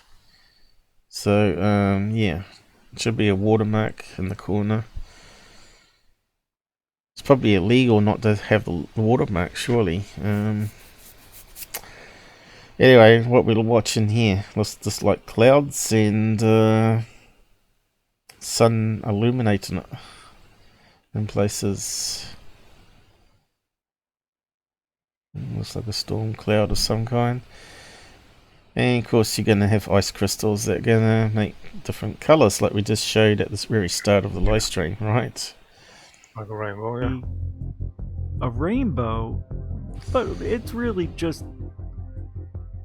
There's no different colors in it. It is a brownish hue reflecting off the ice crystals of the sky.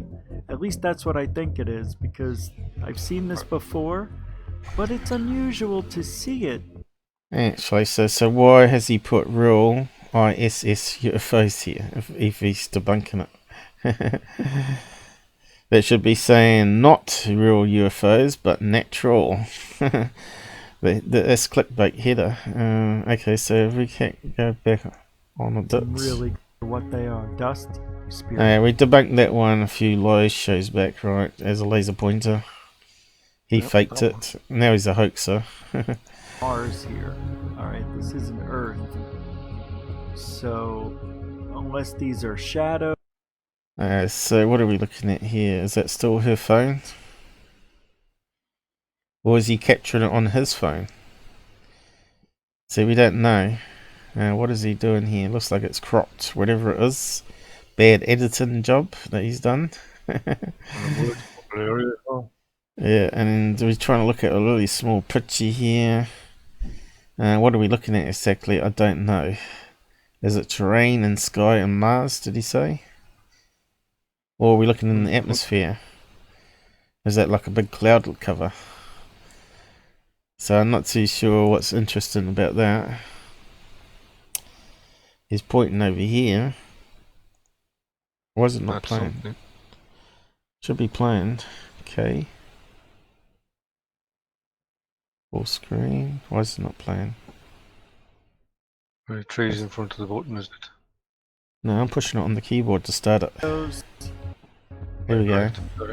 But something like going slow with Gufon. Could be just rock formations in the distance. Duh, of course it is. You know how it is with Mars. We know how it is with Mars. You know, like they have storms and stuff that get stuck on the camera and it looks like birds, you mean. And we see some meteorites enter the atmosphere and think it's UFOs. Never know if it's pareidolia or really ancient structures. So it's kind of interesting. I just want so that's not a UFO. We're talking about ancient structures now on the same video. Most of the pics we see, I believe this is at night. So it's this garbage video, right? Let's carry on. Alright, it's talking about third phase monolith now. So we've debunked that. More garbage. Yeah, what's the next one coming up? Is it Mr. MBB, is it? I think it is it? We didn't see that one before? This is odd. But I like it. The tree could be moved over a wee bit. Oh, yeah. This is one of my favorite recordings. Here she is, Mary Hall. Sent me. You can see a fleet of about 8 to 10 objects. Done with iPhone app. Satellites. I'm not sure, and I don't think so. Do you see anything there, guys? That there are objects that not now, but they're going to come back. Right, not now apparently. This is amazing. Straight from the ISS, and I zoom in on it. So is it pause? Okay, he's going to zoom on it. He's a little closer. So here we go. Here we go, guys. They're going from right to left. 1, 2, 3, 4, 5, 6, 7. Okay, so do we see anything there? Stars, is it? Stars. Oh, those little dots here. That looks like one of those phone apps again where it creates triangle UFOs, right?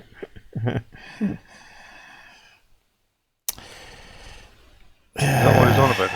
Yeah, it could be Chinese lanterns drifting across the sky, or LED balloons, right?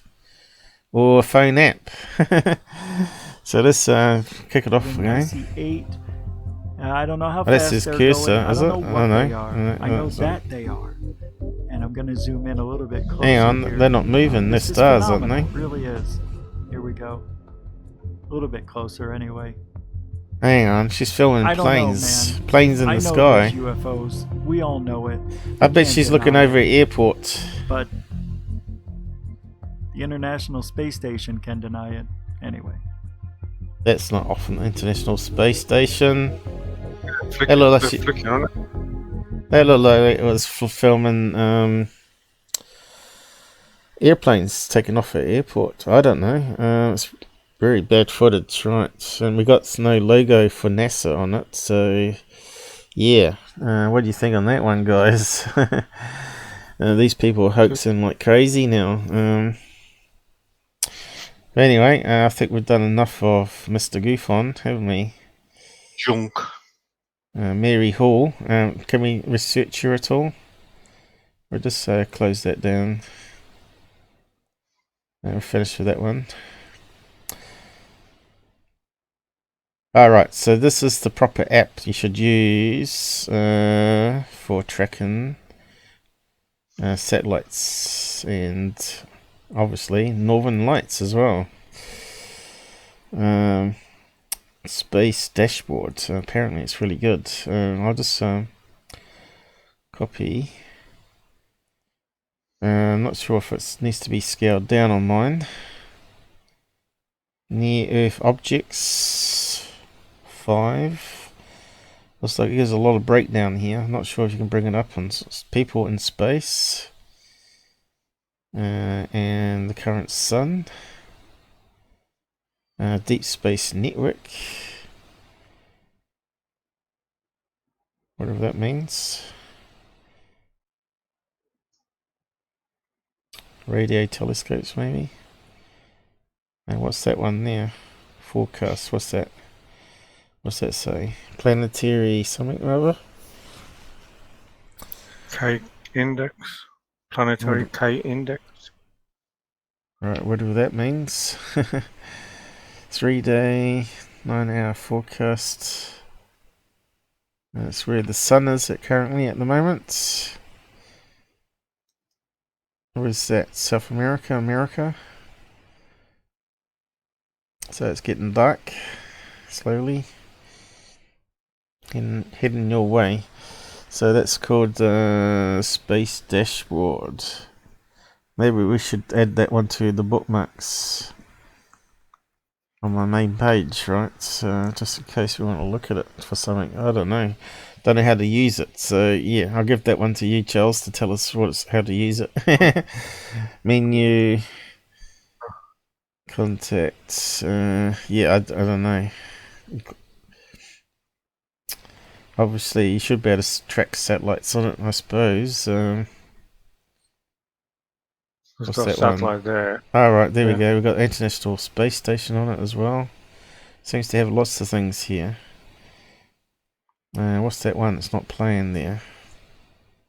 Live stream. Sun coming up on edge of the planet. So we should really add it to our front of the page, shouldn't we? As a bookmark. So you do that, and go down here. Add it here. Base dashboard and get image. Sometimes it doesn't work. You have to add your own image.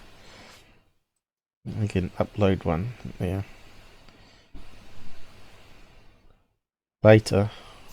Because I can't do anything, I've got 4 dogs. Well, don't do anything then. You don't want a sandwich yet? No, I can wait.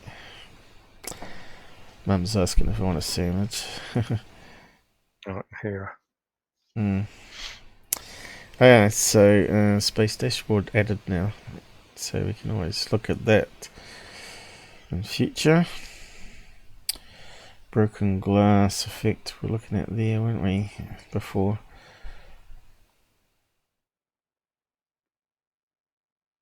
Could be any of those, right? Just scrolling along.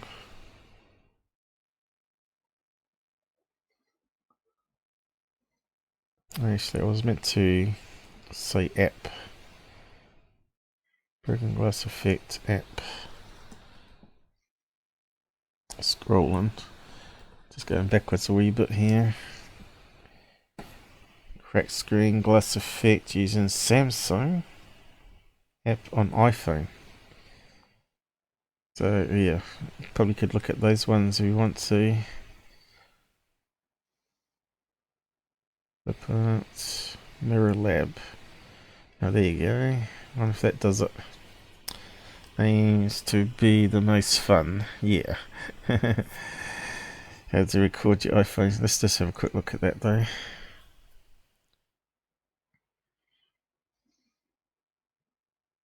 Alright, does all sorts of crazy effects, right? So it'll be something like that she's using, I think. Or the clouds, one or the other. Whereabouts did we get to? That one there, wasn't it? Okay, Space Dashboard. Somehow you can have a play around with it, see what it can do. And what's the next topic? I think it might be Linda Moulton Howe, is it? Oh no. Let's see, some German. Yeah, cookies.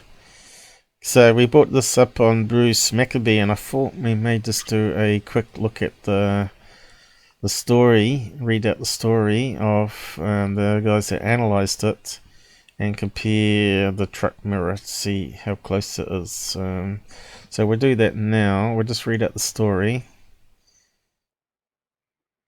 And because we didn't have time when we were on the show. Copy. Come on. What's going on? Are we losing CPU speed again?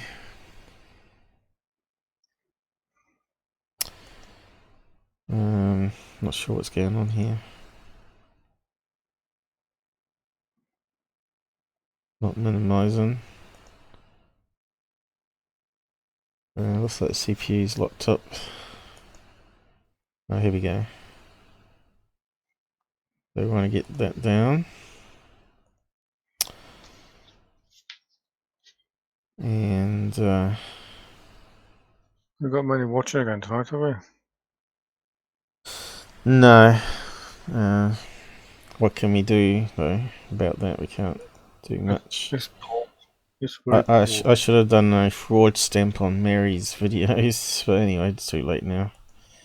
Yeah, what was I trying to do? Alright, open up. We'll just clear some background noise just in case it's not running. No, nothing running there.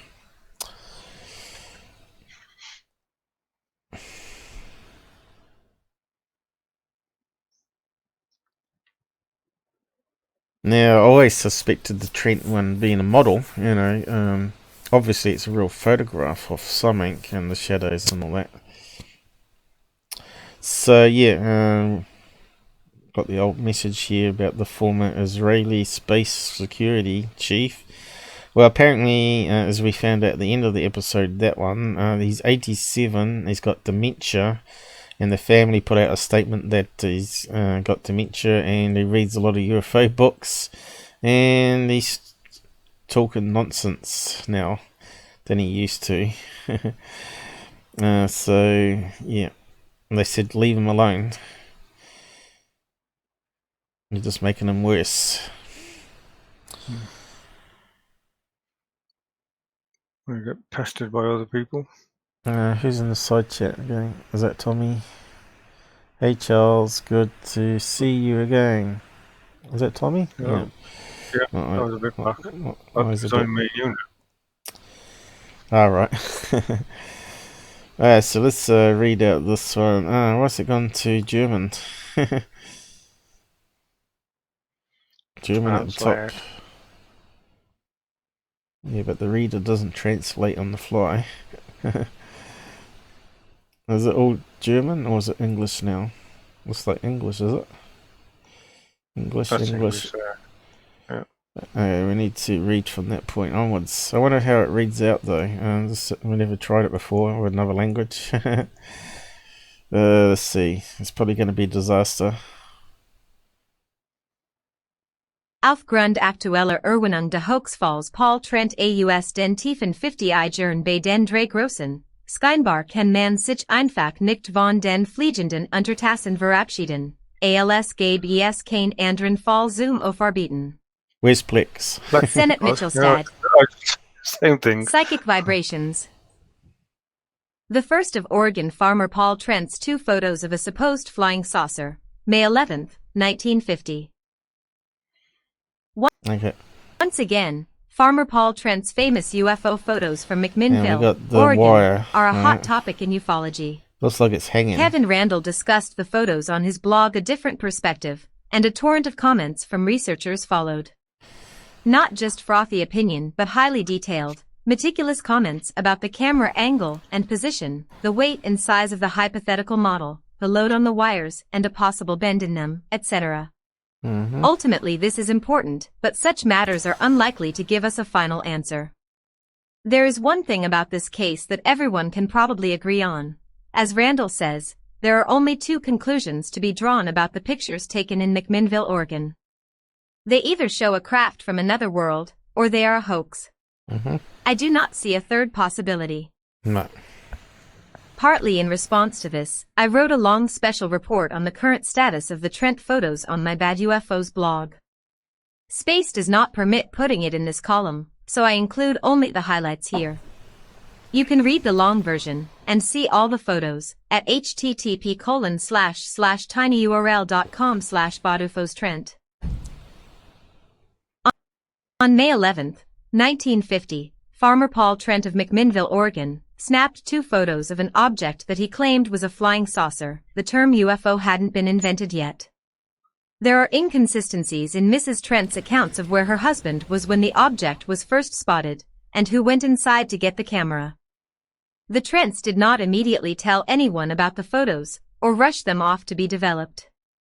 Instead, the film containing the invaluable flying saucer photos was left in the camera until Mother's Day, so that a few unexposed frames would not be wasted.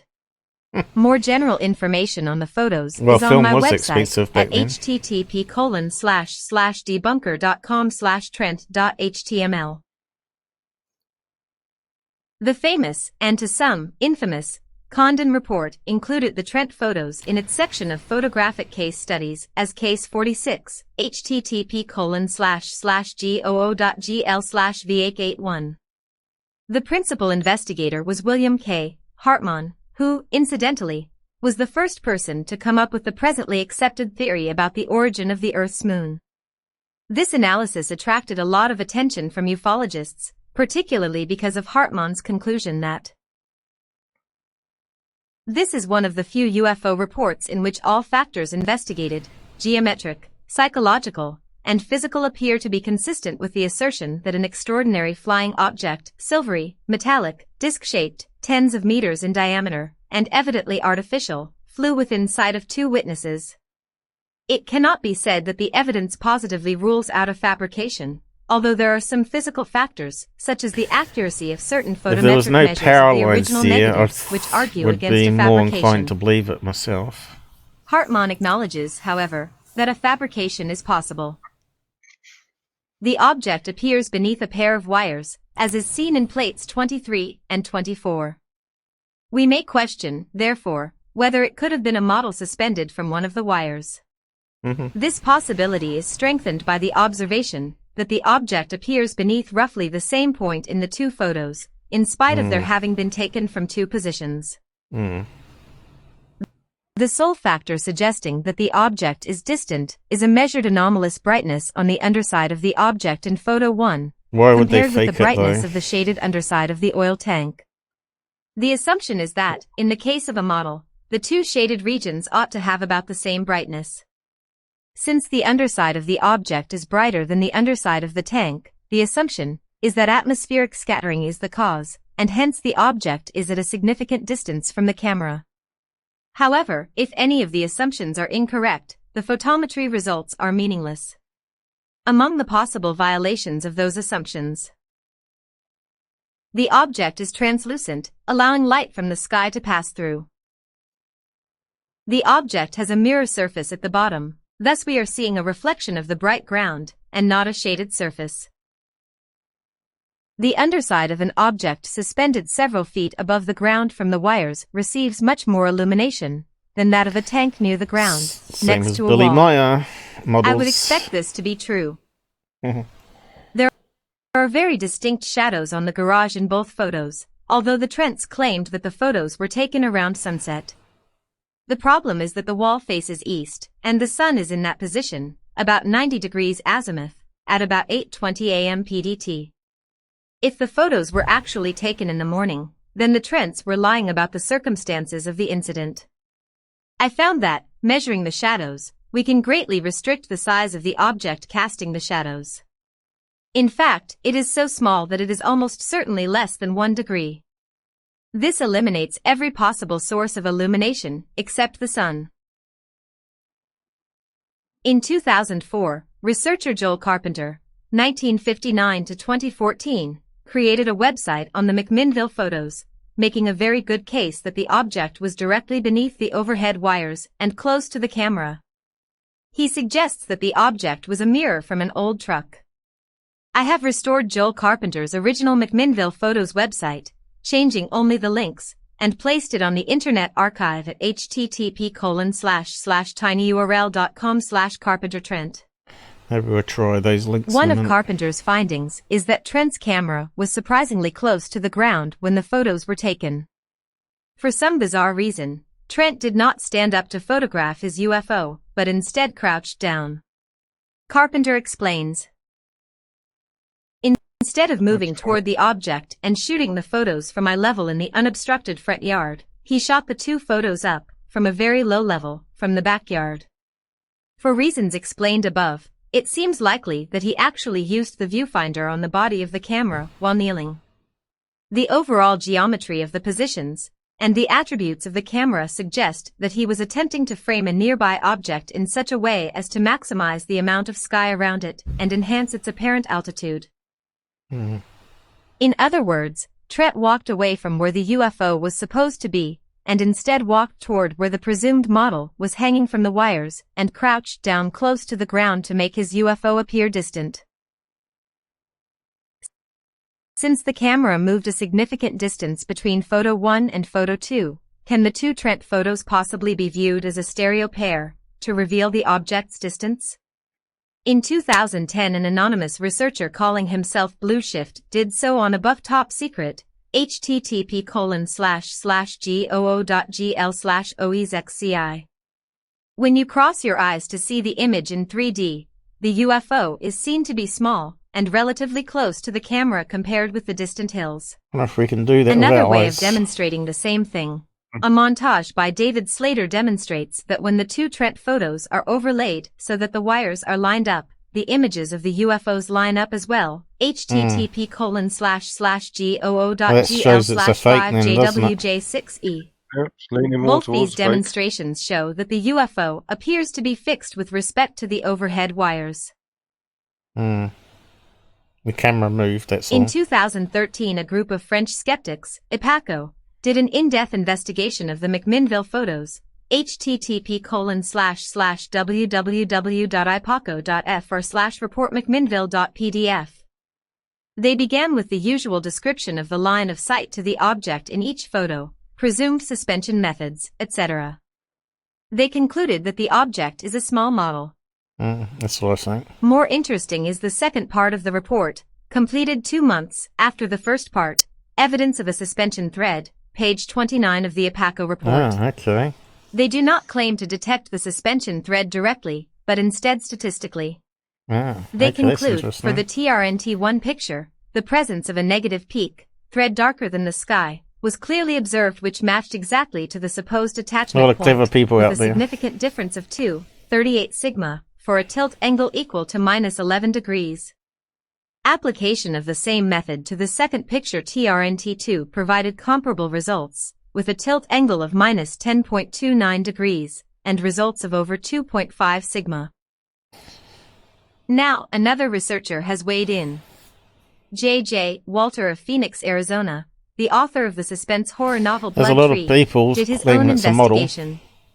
Working from high-resolution scans of first-generation prints that I sent him, scans I have now posted on the Internet Archive for anyone to research at http://archive.org/details/Trent high-res scans. He did his own photo enhancement using the venerable program ArtGem. He said that even using a 4.2 GHz quad-core 64-bit processor with 8 gigs of system RAM, he was still getting out-of-memory errors. However, he persevered and produced a series of photos appearing to detect portions of a suspension thread above the object in both photos. Wow. The purported string cannot be seen across its entire length, which is consistent with the French skeptics being able to detect it only statistically. It is significant that Walter and the French team were working with different scans.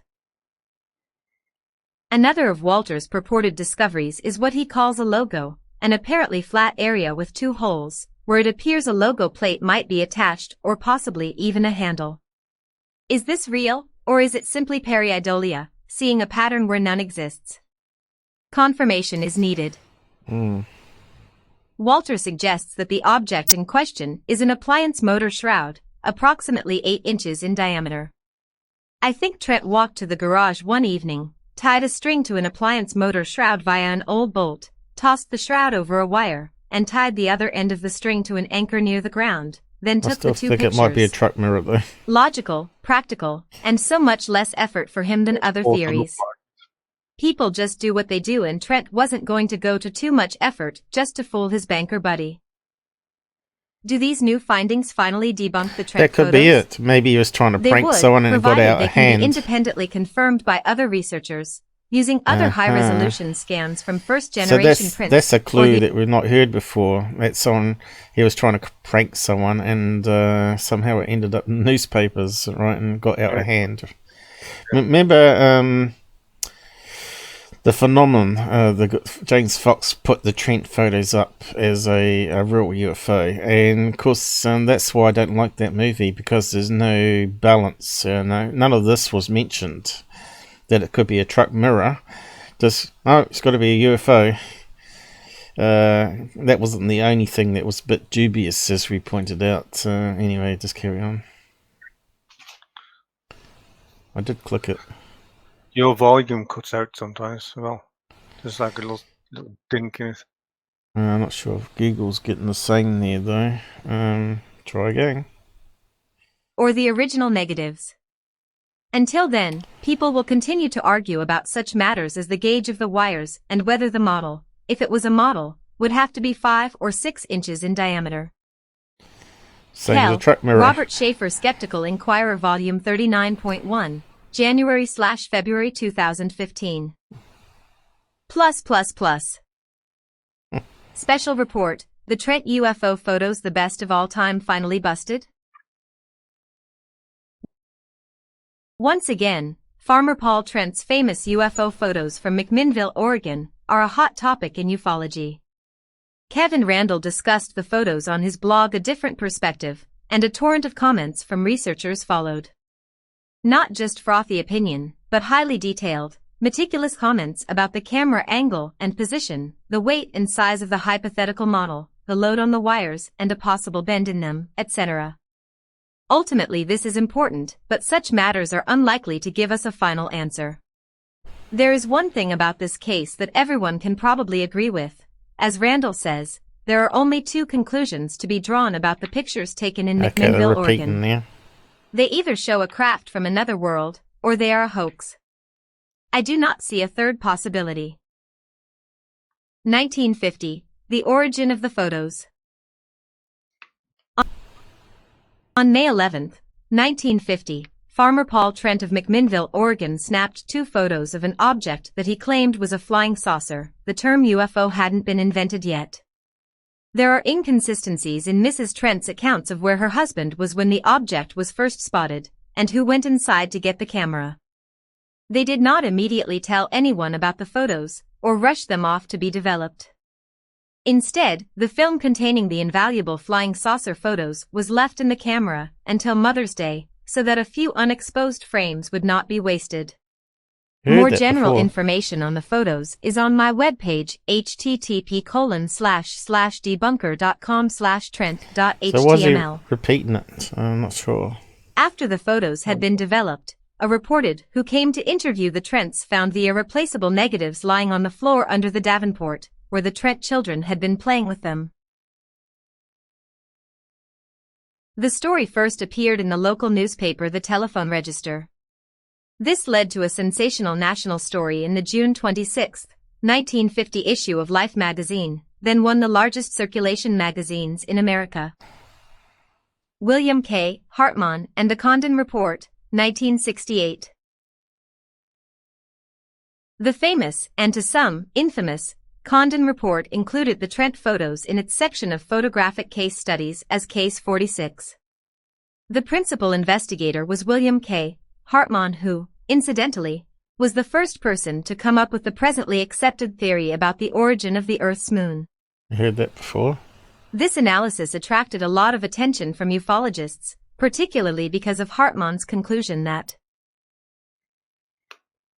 this is one of the few UFO reports in which all factors investigated, geometric, psychological, and physical, appear to be consistent with the assertion that an extraordinary flying object, silvery, metallic, disc-shaped, tens of meters in diameter, and evidently artificial, flew within sight of 2 witnesses. It cannot be said that the evidence positively rules out a fabrication, although there are some physical factors, such as the accuracy of certain photometric measures of the original negatives, which argue against a fabrication. Hartmann acknowledges, however, that a fabrication is possible. The object appears beneath a pair of wires, as is seen in plates 23 and 24. We may question, therefore, whether it could have been a model suspended from one of the wires. So this possibility is strengthened by the observation that the object appears beneath roughly the same point in the two photos, in spite of their having been taken from two positions. This can be determined from irregularities, or kinks, in the wires. The wires pass between the camera positions and the garage, left. We know from the change in orientation of the object that it moved, or was reoriented by hand, between exposures. The possibility that it is a model hanging beneath a point on the wire suggests a further test. Is the change in distance of the object in plates 23 and 24 equal to the change in distance from the wires? Measures of the disk indicate that it is about 8% further away in plate 24. Measures of the irregularities in the wires indicate that they are further away from the camera in plate 24. The amount of the latter increase from the wires, measured by the separation of rather ill-defined kinks, is less certain than the distance increase from the disk, but it is measured to be about 10%. These tests do not rule out the possibility that the object was a small model suspended from the nearby wire by an unresolved thread. Given the foregoing analysis, one must choose between an asymmetric model suspended from the overhead wire and an extraordinary flying object.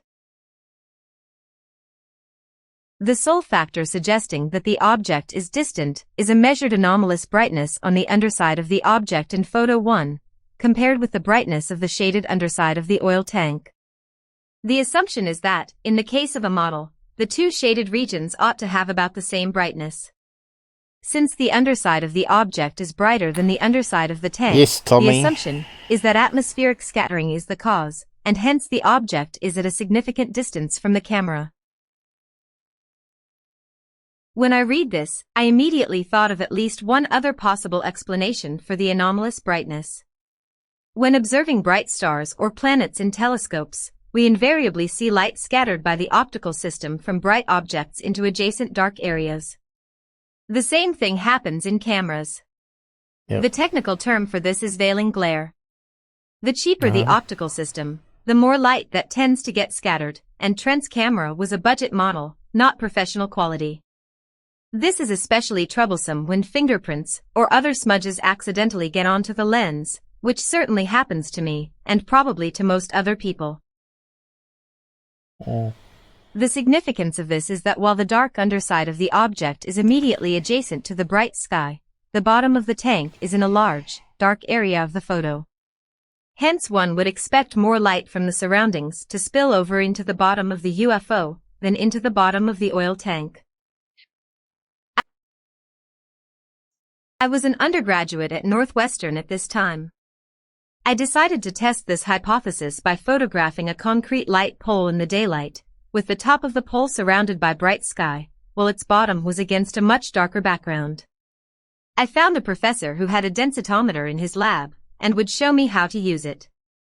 I measured a series of photos and, while the top of the pole was only a little brighter than its bottom with a clean optical system, the addition of just a little petroleum jelly to degrade the optical system greatly increased the amount of veiling glare spilled over light in the photos. UFO researcher Bruce Maccabee has measured the original Trent negatives. He argues that, while veiling glare is indeed present, it isn't enough to account for the anomalous brightness. But even if that conclusion is correct, if any of Hartmann's assumptions are incorrect, the photometry results are meaningless. Among the possible violations of those assumptions: if the object is translucent, allowing light from the sky to pass through. The object has a mirror surface at the bottom, thus we are seeing a reflection of the bright track ground mirror, and right? not a So shaded it's reflecting surface. more light. If the underside of an object suspended several feet above the ground from the wires receives much more illumination than that of a tank near the ground, so that debunks next Bruce to a Maccabee, wall, doesn't it? I would expect this to be true.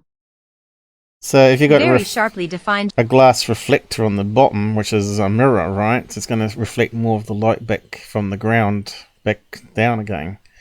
So it's not translucent at all. It's just a mirror, which is the second point they made there. So they got the original photographs and enhancements of the tank here. So it sort of it started off with a summary, and now it's talking more in detail here on what the experts were saying, right? Probably don't need to read it all out, but I think we've got enough idea. You can see it's quite technical. It's a lot. Yeah, it's a lot to read in there. Bright sky full of sunlight. It does fit a truck mirror. I think Bruce is probably wrong here. Okay, let's... He was adamant it was real. Yeah. Defined shadows in both photos obviously cast by sun. I was trying to get it to go down the conclusion. There are very distinct shadows on the garage. Sunset. Conclusion. Because of the small maximum angular size of the illumination body, and its intense brilliance, there can be no doubt whatsoever that the shadows in the Trent photographs are cast directly by the sun. Maccabee still maintains that the shadows on the garage were cast by a bright sunset cloud, even though the McMinnville weather station recorded perfectly clear skies at 7 p.m. on May 11, 1950, the last observation of the day. His illustration of that argument is below. I have seen and photographed such clouds myself. I am not saying that they do not exist. However, look at the board Maccabee sets up to try to replicate the shadow of the eaves on the Trent garage. The board casts a decent shadow for a few inches below the point where it touches the wall, then as the board moves slightly farther from the wall, the shadow quickly fades to invisibility.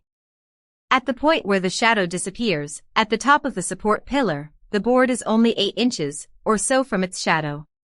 The end of the eaves on Trent's garage were approximately 20 inches from the wall. I measured this on a building of similar construction, yet the shadows are still sharp and distinct.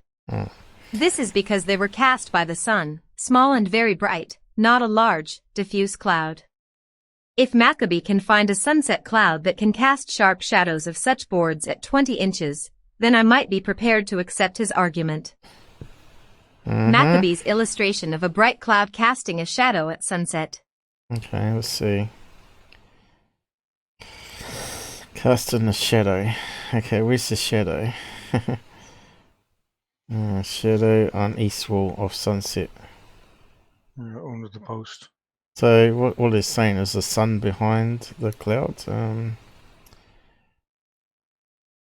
Shadow, cloud. Or is the sun coming this direction, reflecting off the whiteness? So I'm not too sure. Camera artifacts again, aren't they? But this is talking about. This is talking about film, which I'm not so familiar with, and the chemicals and all the process. I'm more a digital CMOS expert. But I think maybe Bruce is wrong, because you can see these guys are quite clever, right? They've gone into mathematics and stats and re-scanned it in at 8K in 2015 and saw a string. You know, I think that sort of makes the thing. I'm not sure if the image is available to us. And here's that truck mirror thing. So we want to save these, don't we? And put it in the editor. How's the time going anyway? It's fine. Cool. I'm doing 2:13. You're not bored by any means, are you? Yeah. No. No. I know Rob and all other people like him probably are, but we can't help that because we're interested in the truth. And with this is what I like doing. All the admin work though still needs to be done by someone. Yeah. Susan said she's going to turn up tonight, and she hasn't. Did she now? Yeah. So what is the time in America at the moment? Must be like late afternoon, isn't it?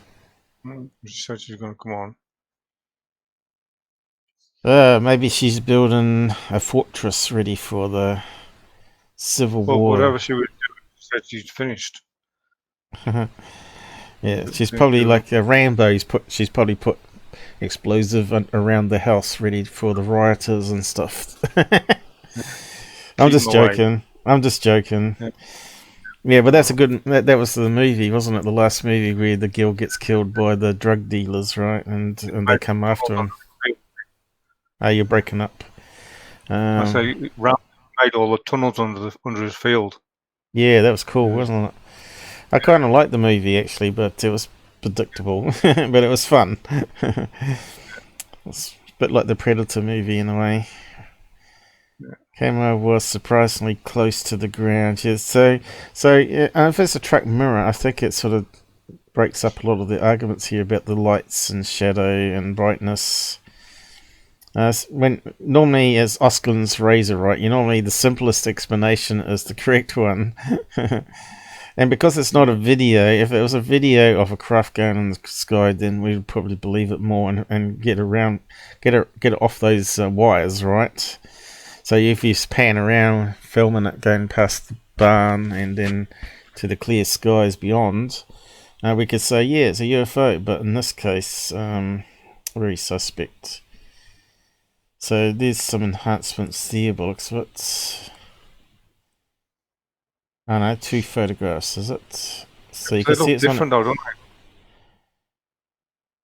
they? Let's see what it says. So Trent photos as a stereo pair. Oh, here you go. By Blue Shift. So somehow you're meant to cross your eyes or something, and you can see it's a small object. I'm not sure if you can do that or not. A stereo pair. How would you view that as a stereo pair?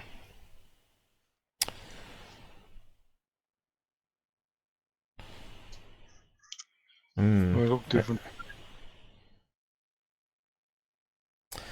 You could do it with those special glasses that puts gradually flashes the 2 images to each eye, right? I suppose that's how you do it, or you put it in like still photographs, right, in the old-fashioned way. So it's meant to be the same image, is it? No. Or the 2 images that were snapped. Does look like it might be in the same location to me. But it must be just the 2. past that bend in the bottom wire. Looks like the position. Look, see, there's the post there, isn't it? Yep. Looks like it's in the same position, but the cameraman's moved, like they were saying, right? So he was closer to the tank here, and then he moved around and then snapped it. And maybe pulled on the cable a wee bit more to show underneath. And I bet they overlay. I wonder if we can save those ones and have a look at it. Let's just see if we can overlay them. And see exactly what's going on there. Like I said, I haven't planned this. I was just gonna do a live debunk, right? And see if we can confirm their stuff here. Is it saving it? Oh, right. Here we go. I will post a link to the side chat anyway, so people can see it better. Really, it should be on full screen and zoomed in a bit more, probably. And now they got one here showing the 2 different things zoomed in, but let's look at the scratches on the film. Angles. Is that wires? Is that the wires they're talking about? Scratches. So these look like wires going across here, doesn't it? Yeah, one above it as well. So I don't know. What's it say there? And there's the power line underneath, is it? Fishing wires. String seen. That's proper orientation and of orders proper discoveries equals a logo. So does it say General Motors on it? Alright, there's the logo. Is it? Whereabouts is that meant to be though? I think that might be Paradolia, that one. Above the UFO there, is it? Somewhere here? I can't see it. Yeah, okay, we'll just shrink it down. I'll copy that. And I'll post it down the side here. Trent breakdown. That's early famous case. Obviously, James Fox believes it's real, and Bruce still believes it's real. Yeah. And me, nah. And Rob thinks it's real. Why would they hoax it? Well, we got the answer there. He may have hoaxed it, tried to prank someone, and it sort of got reported to the newspapers, and the reporters come out and said they wanted to see it. And he didn't want to bust. Like I said before, it just got out of hand. Yeah, I think so. That's what I was saying. Okay, so what we got here? We got that one. Okay, let's open that up and do that one first. This is the stuff I like doing, you know. And just proving it with photo analysis. We've all got our favourite things to do. So we might have to resize it. And import the other one over top of it. Shame it's not colour though, but we're talking about 1950s, weren't we?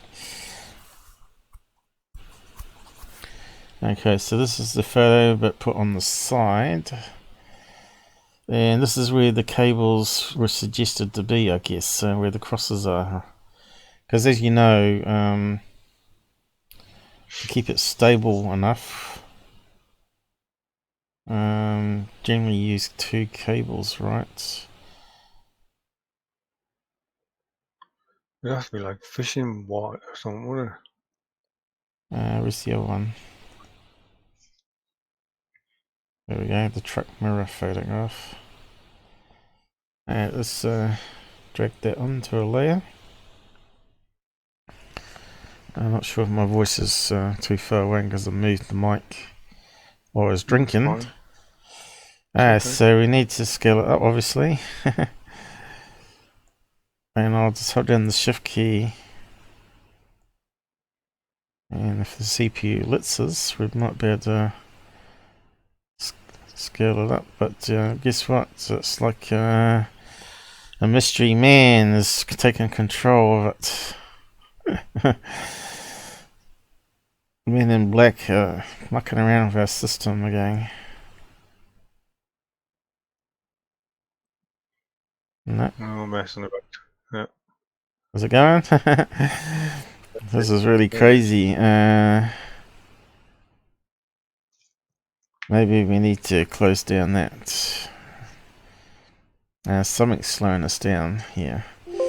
So let's figure it out. Let's figure out what's slowing us down. This is where we need to get some savings next year together so we can get a damn fast computer.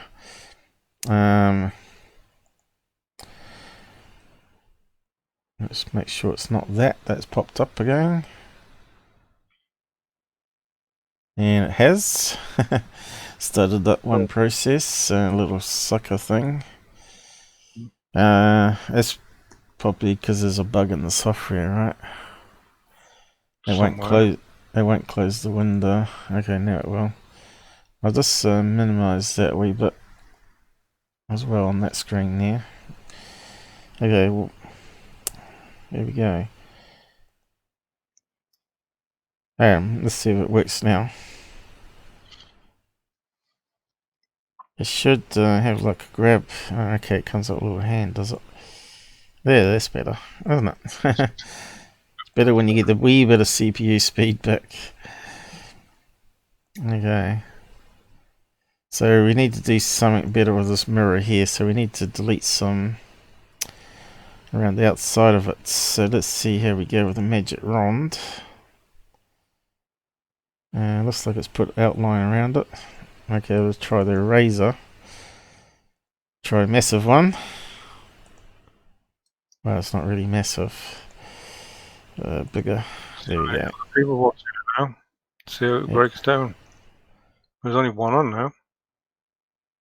This is the more interesting bit, isn't it? Yeah. So you can see the outline of the mirror there. The black bit is picked up, and now we can compare it. We can resize it and see if that holder there. Maybe we can even raise the holder at some stage. So yeah, deselect. Move, and there's the angle bit there. So we might have to rotate it a bit, maybe. I don't know. Let's see. Still wants to go a bit bigger as well. Yeah. Where's the handles gone? So we're going to have to zoom out. Get the handles. Where are the handles? There. Might have to change the transparency as well.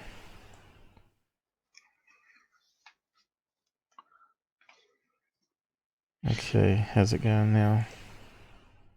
It's moving far away. Not far off. Yeah, it looks like it's like a match. But anyway, just to make sure.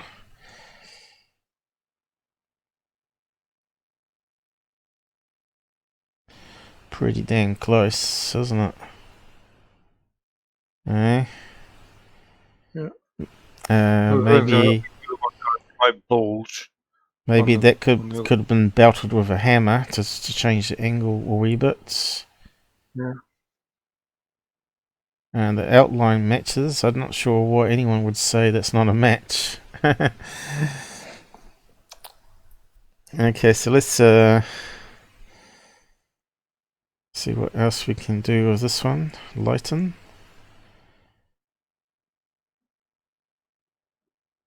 Just don't seem to be adding it together because they're black and white.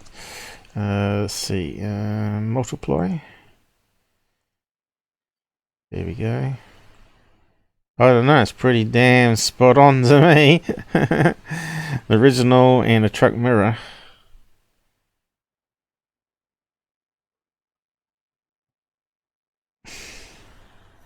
Well, that just proves it's the mirror then, doesn't it? Or more likely to be. In a court of law, would you say that was a 98% match? Yes, I would. It's pretty damn close. Yeah, I think so. So you can see the arm of the mirror coming up here.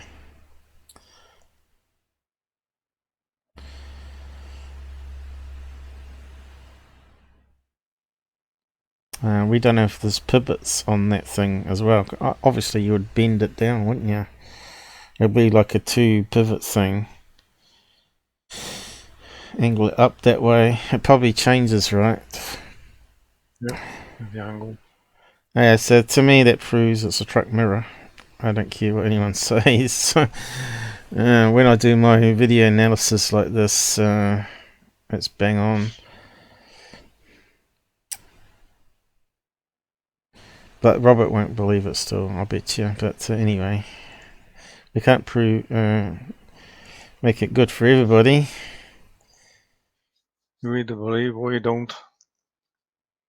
Everybody's got their own minds. Okay, what was the other one? The photo pair. Blue something, or was it? 2 blue ones.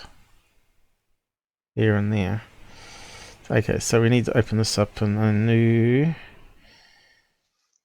I should really be saving some of this for a thumbnail as well.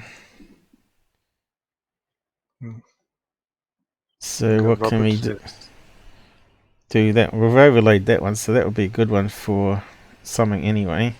So let's save that one. And truck mirror superimposed on the actual photograph. Ping.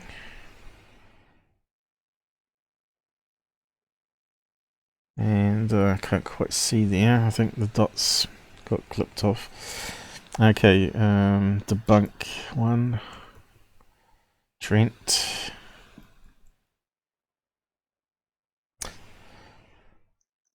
So that's why I asked Bruce, has he heard about the truck mirror? And he said no, didn't he? I think on the show. And whether he's changed his mind on any other stuff that he's looked at in the past. So my question... No, he hadn't he? So my question was, why would you have a UFO with such a big antenna on top that's sort of bent forward? Sort of does make sense, but when you see the truck mirror, you know it's all to do with the mountain point and angle. If it was on a UFO, it wouldn't make it very streamlined, would it? Yeah, we need to get rid of that one. Alright. So we saved the same image twice, did we? Or what? Oh yeah, looks like we have. Damn it. Okay, so we need to modify that and overlay it, right?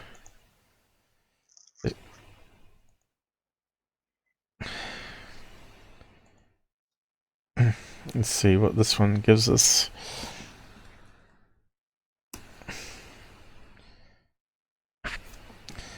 So,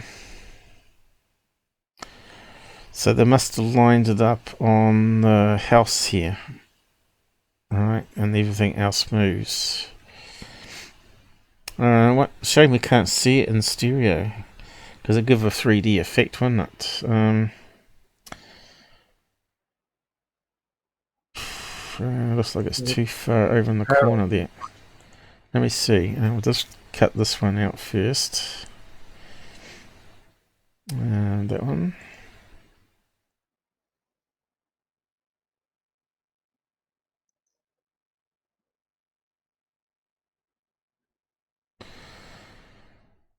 Copy.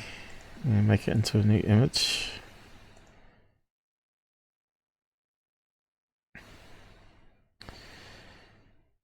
And you can see that's taken it.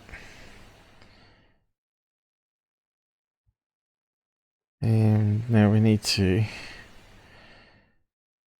get this one here.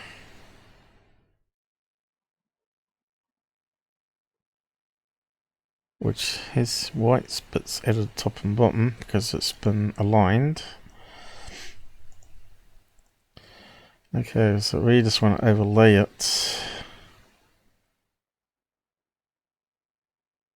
New layer. Keep canvas size. Why is it slightly different? It's a few pixels different, right? Okay, so that's good.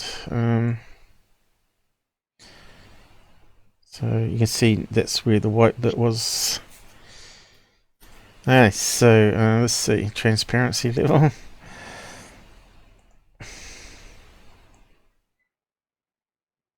Blend mode as it's called.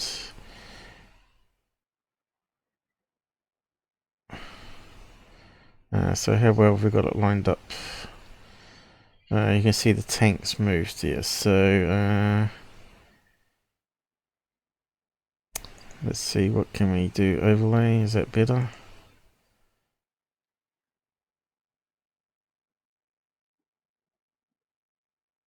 Definitely a difference in brightness there. Additive, join it together. But there you can see the thing is, the roof is not lined up. Additive, multiply, color dodge, which wouldn't do anything, I don't think. Nope. Difference. Okay, does it help us out to line it up? So what's the difference thing? There we go. Let's see if we can use that for lining up. Okay, so maybe it's not the same in scale. I hold down the shift key. Still not right though, is it? So it needs to go up a bit, that's what it's saying.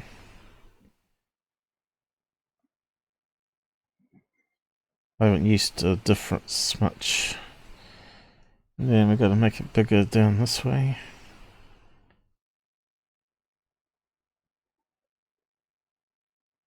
Looks like it's slightly rotated too, to me.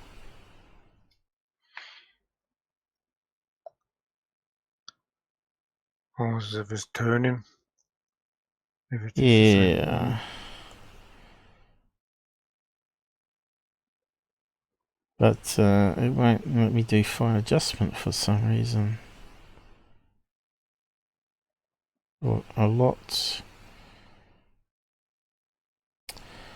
Okay, so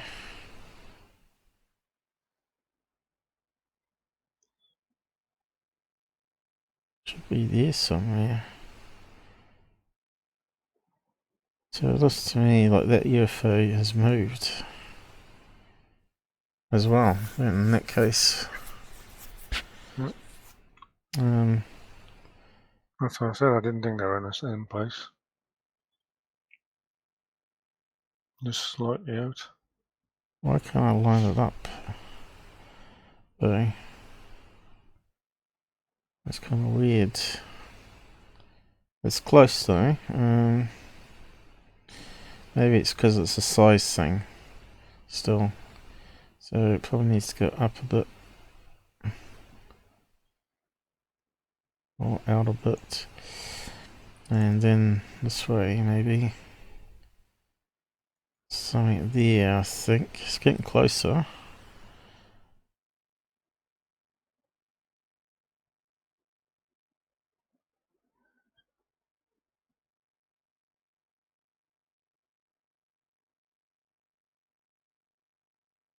And what am I missing? It's very close though.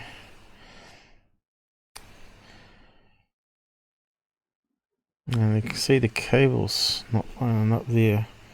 So it doesn't mean it has to stretch upwards a bit still. Okay, let's zoom out. So what am I missing? Those power lines don't seem to be correct. Oh, here we go now. That's interesting. Maybe overlaying now. So still not quite right here. What am I missing? Angle?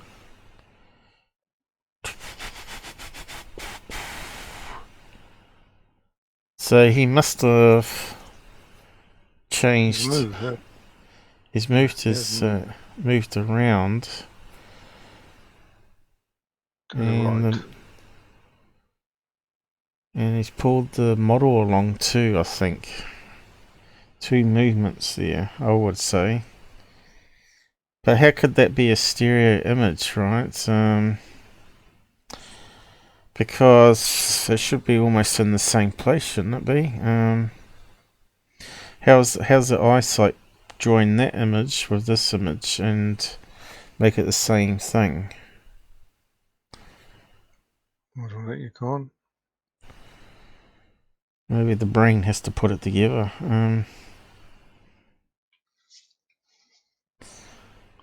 It's not really a stereo pair in my book. That's the case, because we know it's changed here. So what we're going to do here? It's a bit tricky. So Where's the cables? Can we see the cables still? Because we zoomed out, it's a bit hard for me to see it now.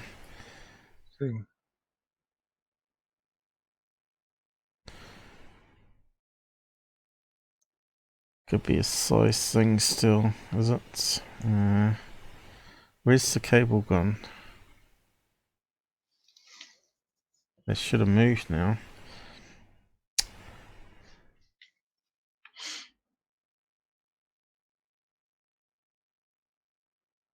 Still not quite right. Well, a bit more angle on that route, isn't it?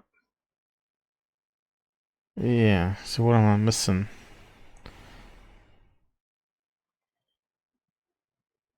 There's a few pixels out. It must be size still.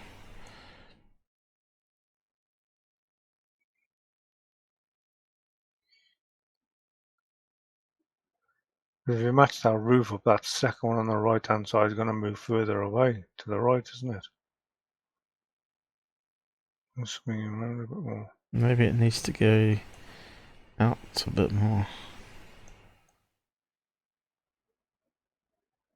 Aha.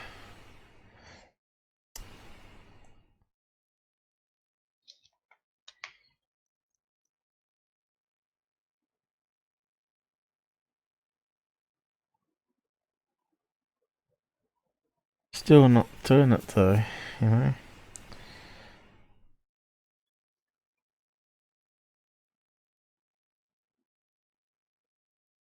Are they lining up now, the UFOs, is the question. Where's the other UFO gone to? It's cut off the edge here, so it's kind of strange. I think it's gone off the edge of the screen now.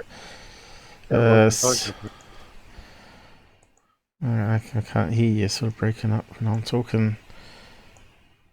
So it should be on the right hand side of the screen. Is it? Where is it gone to? Off the picture to the right. Yeah, but shouldn't it be showing up here? Let's see, back to normal.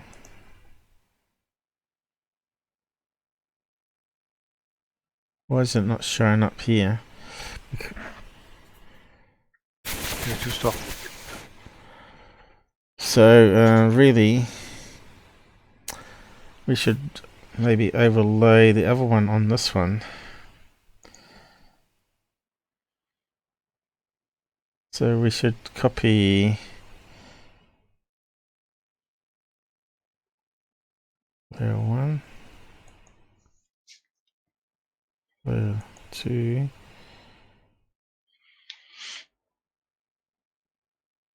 Oh, why can't we see it though? I think there must be a bug in the program. Should automatically make the other one in the background bigger or something. How can we get around that? Layer 2, copy.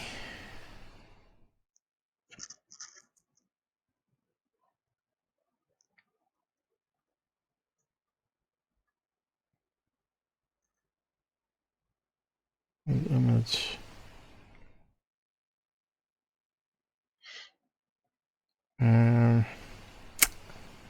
What can we do? Maybe overlay the smaller image over this one. Maybe do it the other way around. Try that, I guess. Where is it? That's on this one.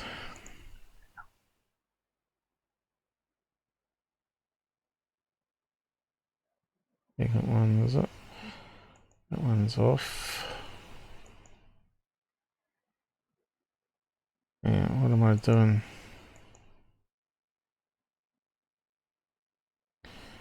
Why is it not showing up?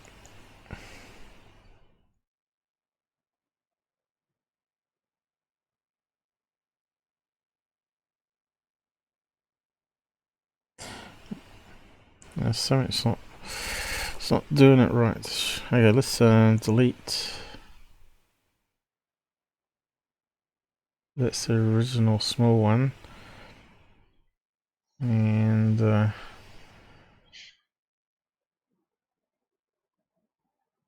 want to select all do this one over top of the other one. I think that will work better.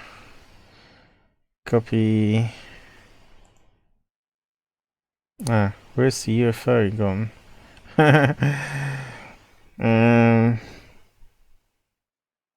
That's the size we want, though, isn't it? But we want the whole. The images. Color. It should be friggin' near.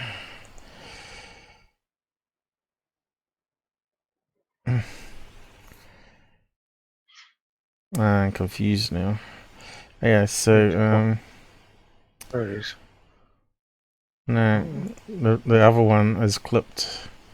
Yep. That's the size we want, but it's been clipped by the software. So we want to undo.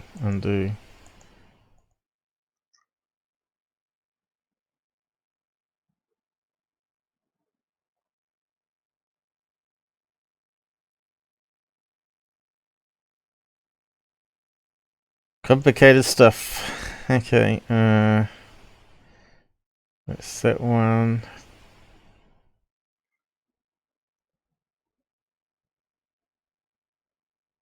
Because we cut it from this image over here, right? Yeah.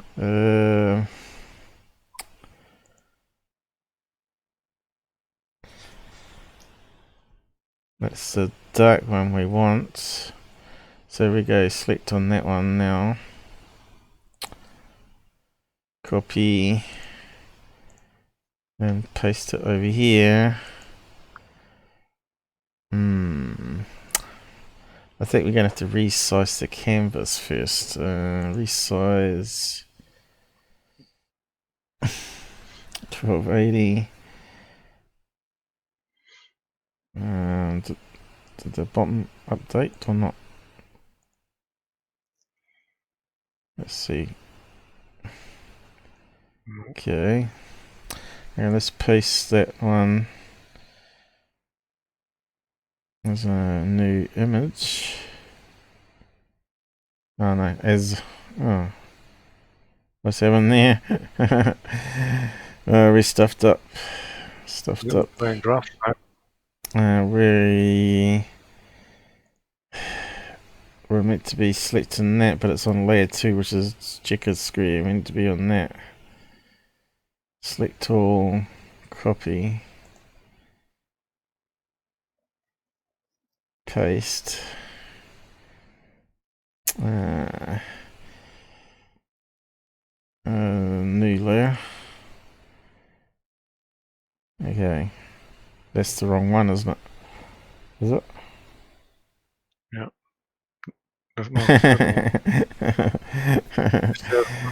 We got the wrong one again.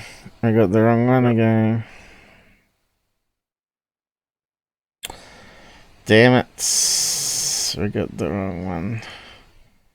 We want, oh no, the poster's there. That one's posted there. Okay, so we need to go back. No, forward.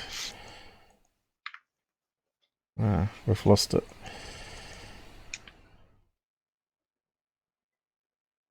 Is that the one? No. No. So we're going to have to cut it from this one again.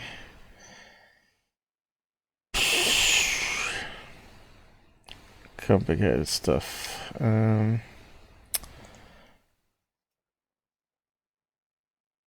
it wasn't that one.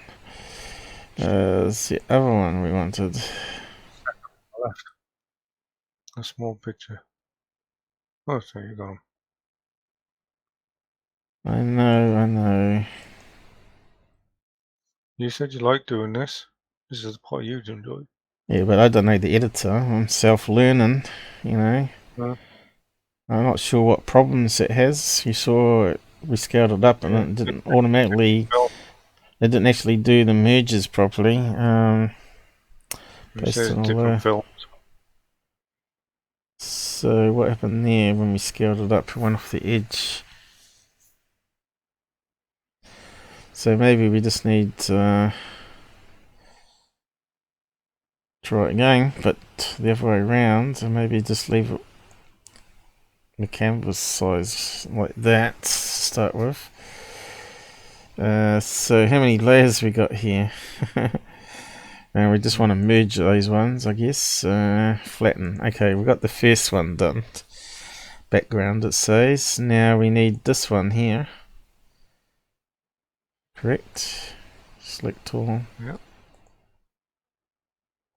Copy. Over here. Paste. New layer. And we've got layer 2. Okay, now we've got something to work with. Some room. There's the roof line there. Is it on the same angle?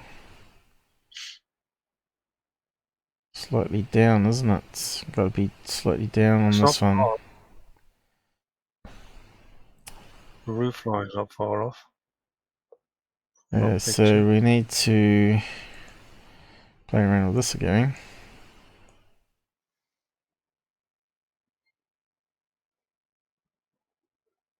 So we need to go this way. But we need to also resize it. Like that.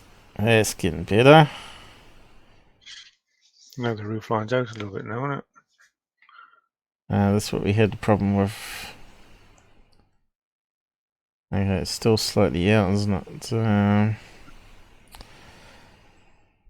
The thing is, if I don't zoom in, I can't see it properly when I'm doing it. Shift key down. Come on, CPU.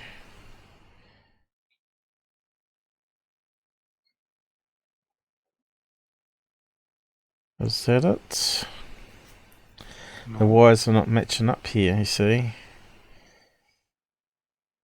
So what's going on here?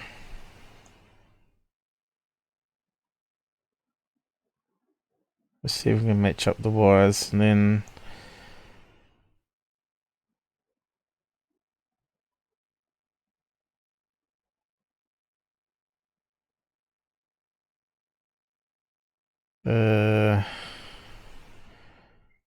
down. Got to be on an angle, isn't it? That way, maybe.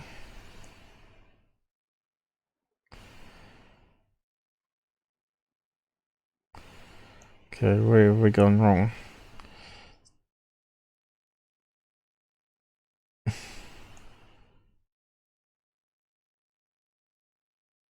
Close. It's getting closer. Might go to more to the right. It's getting, those two images are getting closer together now. See? Yeah. The angle's not right on that roof, is it? No.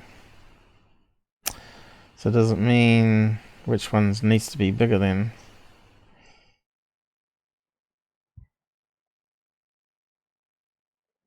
Come on, CPU. You can do it. You can do it. Yeah, let's see if we can line up the cable. Looking better now, isn't it?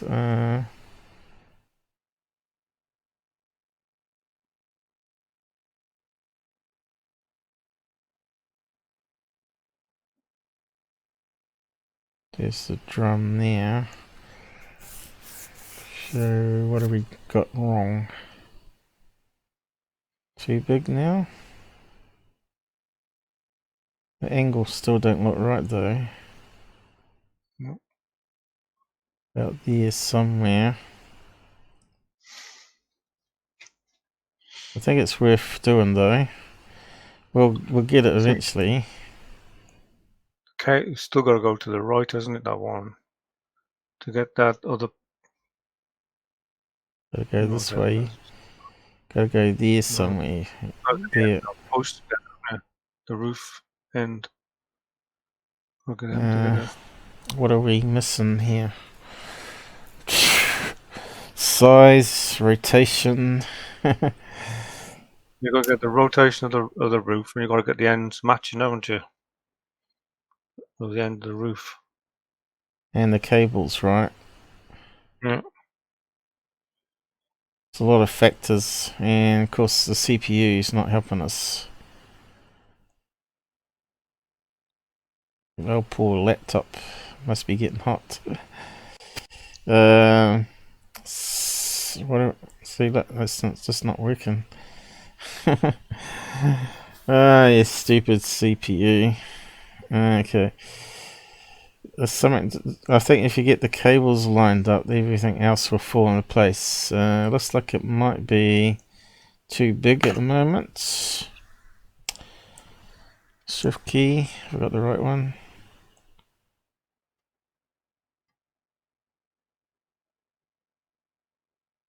Here we go. And still not quite right, is it? Too far right now. Needs to go up there, you see. Resize with expect locked. Shame I have to use the shift key all the time.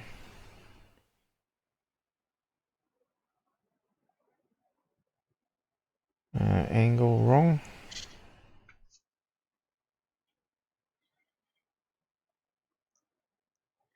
Okay, it's totally wrong, isn't it? Gotta stretch it maybe? That way. See, that looks better. But now it's too high up.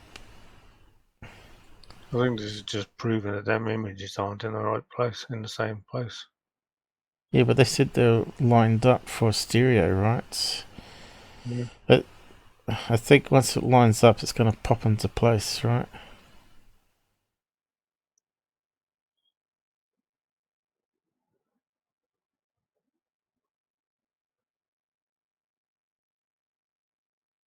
Uh-huh.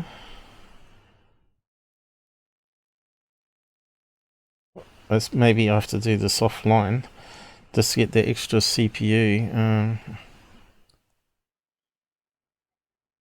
Why can't I do the... There we go. But then that roof line looks wrong. No, look, we've still got it wrong here. The bottom one's lined up, but maybe it's too fat now.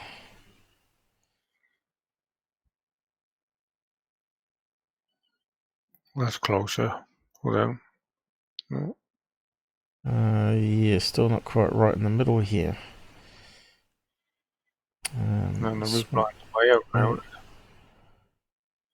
now. Cables are closer.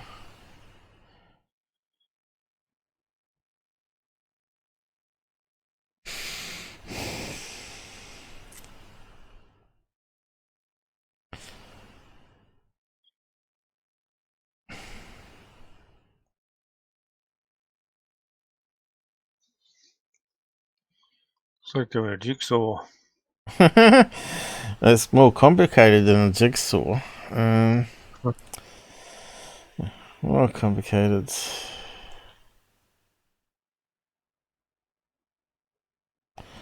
These roof lines are not matching up at all, are they? No.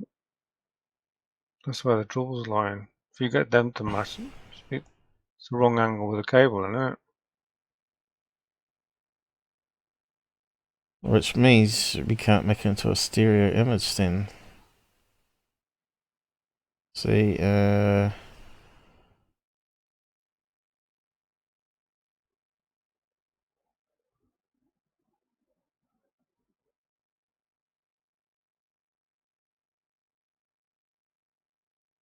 be there somewhere.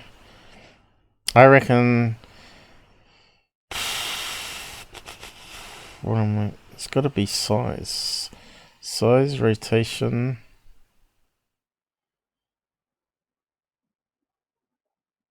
Rotate.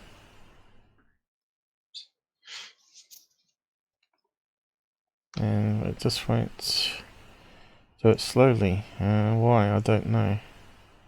It just jumps, doesn't it? A fair bit.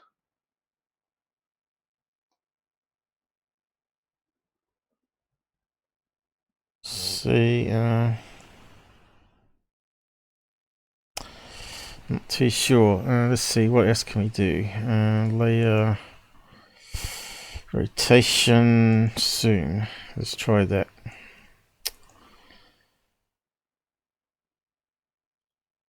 We got 3D thing. We got the other axis now. But that bends the image in the other direction. And we don't want it that way, do we? Not particularly.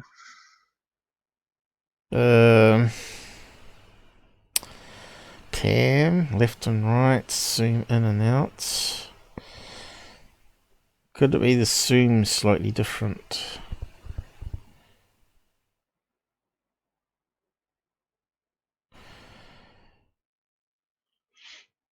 See, that one rotates pretty fast too. And I can't really see it. I wonder if we can zoom in. I suppose what we can do is zoom in, then bring that up so I can see what I'm doing. Have we got anyone watching still? Okay, and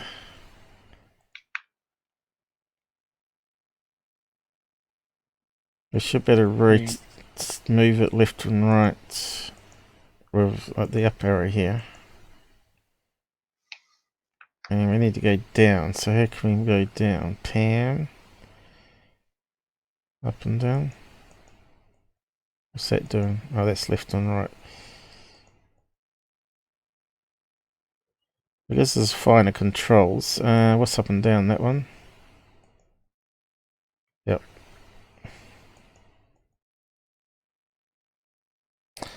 So why aren't they lining up? What are we missing here? Swing level.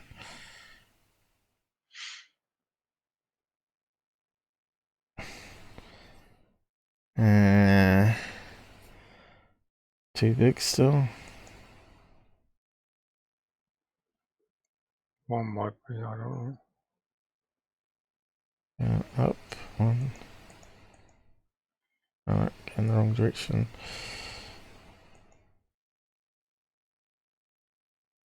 What's going on? CPU peaking, is it? Damn thing. Going the wrong way now.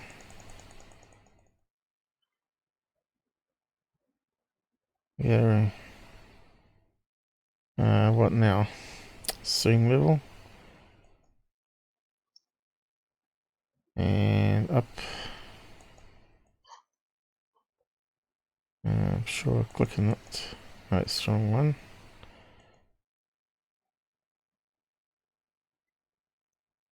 Damn close now. Rotation, is it? Slightly.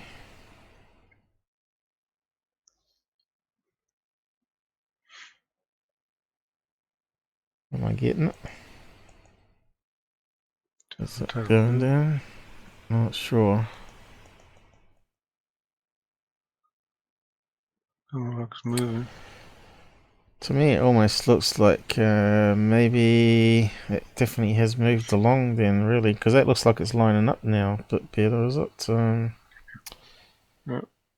But still, the house is way off here, so it needs to be stretched the other way. So we can move up and down. The zoom level's got to be wrong. But it hasn't got a resize one here, though, has it? And now I'm stuck again. We're going to have to zoom out again.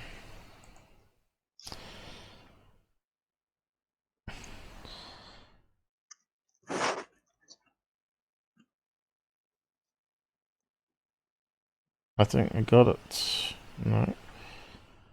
That looks so good at one stage there. So what happened?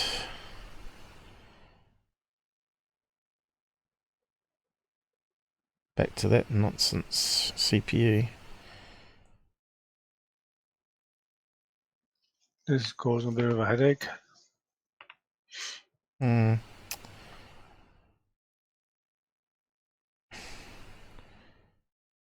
It's close, but I think we're going to find...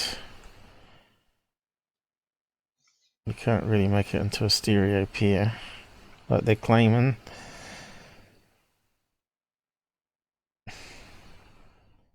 No, it's not right for what we're doing here. Maybe it might be using on the system. The way I do it. Okay, the roof line's got to be there. So how can we fix it from this point onwards? Zoom out. The house is lining up now. But the cable's off. So what are we missing? We stretch it that way. Oh, actually, the roof line is slightly off still. Yeah.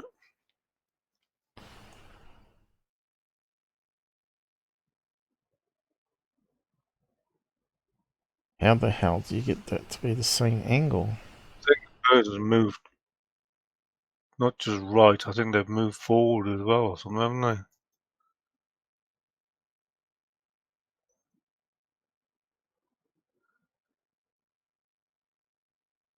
Gotta be there somehow. But then... It's crazy. The cables don't match up there by any means. Oh,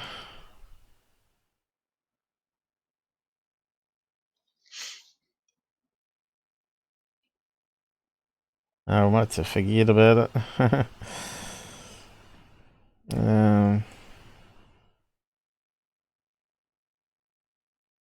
It almost looks like two different images, but I don't know, unless it is just turning. So it must spin round. Yeah, but can we even line up the house roof? It's just not working for me here. You haven't got a fine adjustment, have you? That's way off, you know, to get the right angle.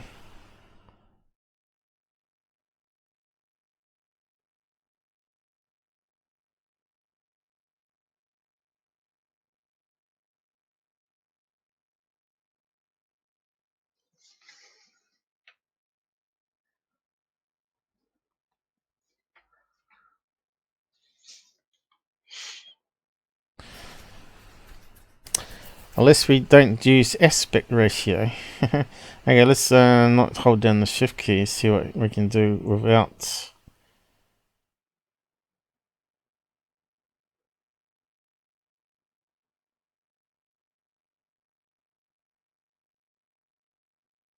Now we can do it.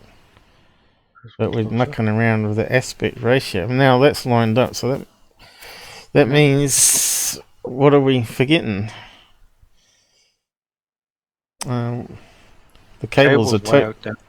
The cables are way out, but now the house looks like it's in correct way, doesn't it? Yeah. What are we missing?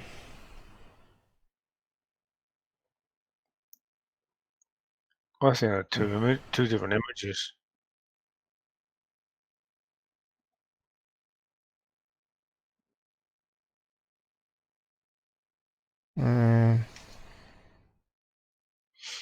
It looks lined up, but the pipe on the thing has gone round this direction.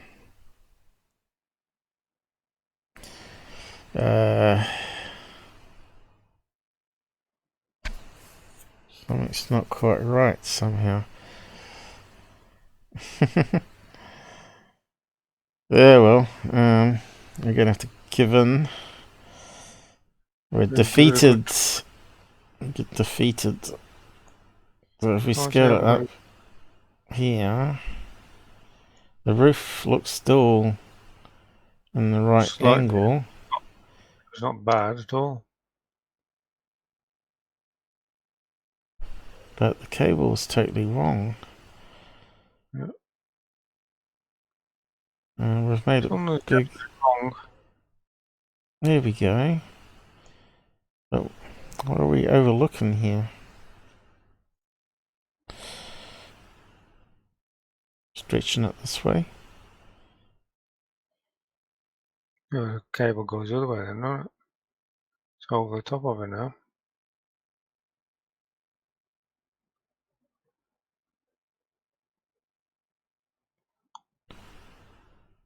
I don't know. I shouldn't be using the... Keep the ratio, I was saying. The cable's got to be small, like that. Let's see if it's possible. We're not keeping the aspect ratio now. Try and match the cable. Yeah.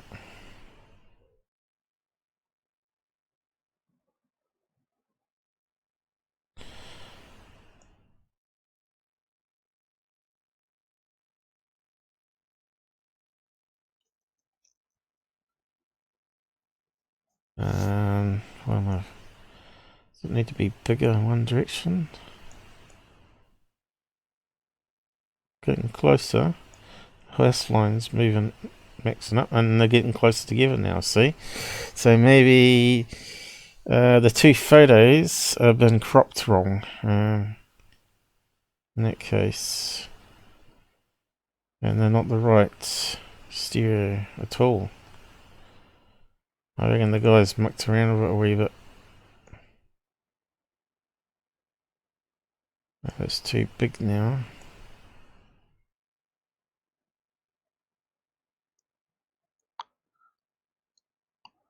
You'll obviously see there's something wrong with the images.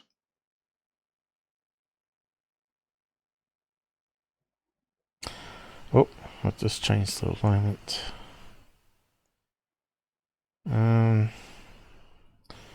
Which direction does it have to go? That way. But if we rotate it, it's going to go wrong. The wires are not going to match up.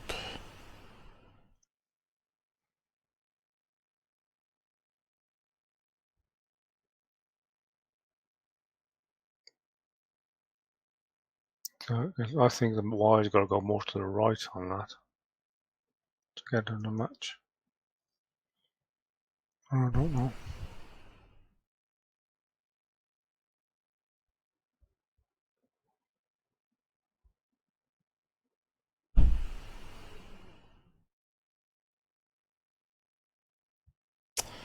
Complicated stuff. If we rotate a little bit, we might be there. So, and look, they're almost close together now. So the aspect ratio had to be off then. I'm so close here now. Yeah, look how far out the building is now. It's quite a way out, isn't it?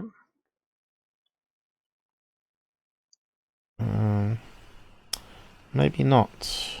Maybe not.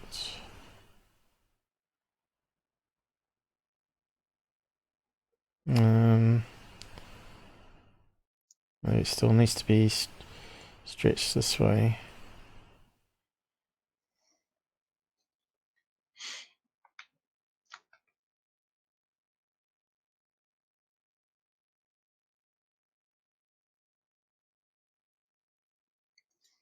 It'll be there somewhere.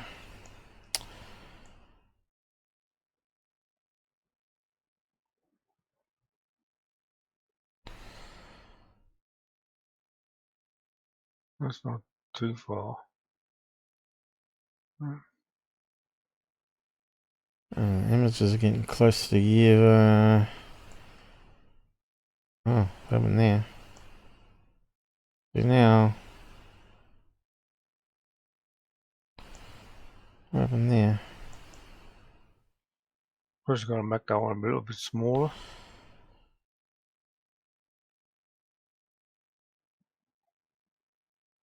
Alright, what's happened there?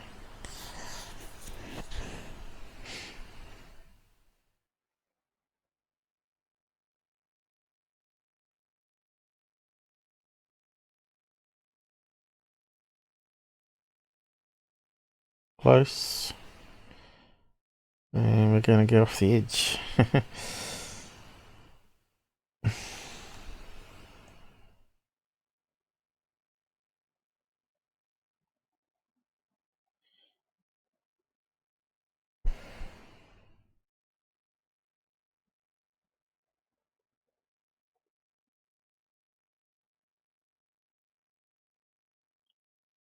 Ah, what happened there?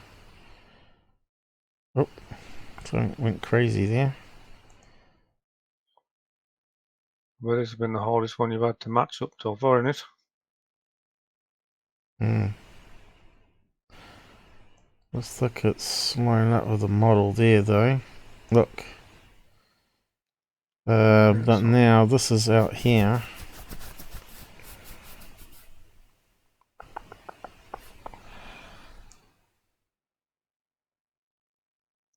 And the angle's changed. Is it?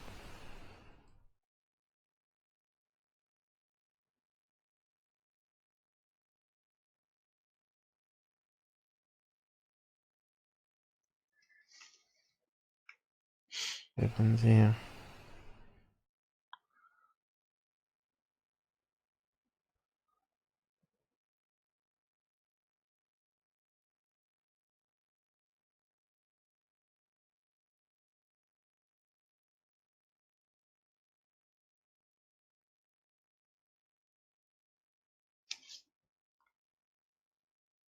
There you go. It's got to be over this way. Let's assume the sagginess on the cable is actually lining up here. Ah, damn.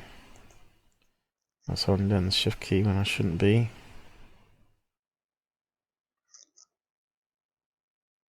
Maybe smaller. Let's...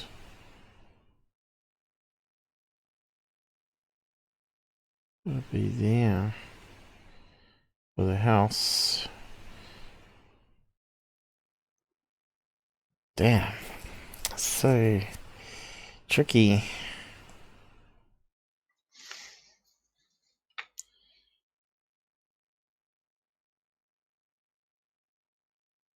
They're all laden in that UFOs, aren't they? Or whatever they are.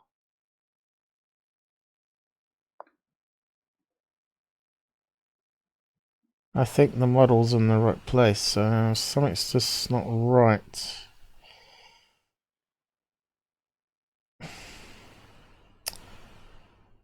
And sizing's off. Maybe too big that way.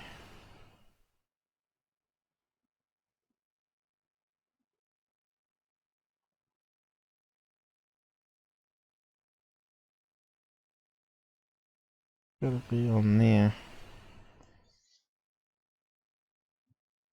So if the model's in the right place, then he's moved around.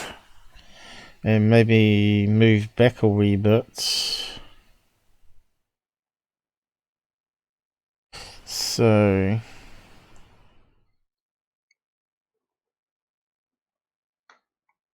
That's why it's not matching up, isn't it?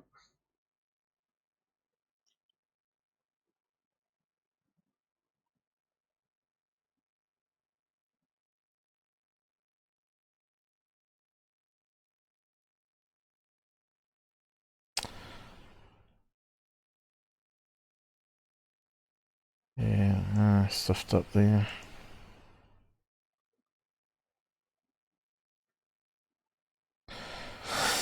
Almost had it the other time.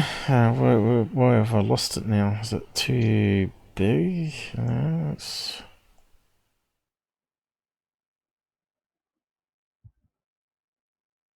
It's so annoying, isn't it?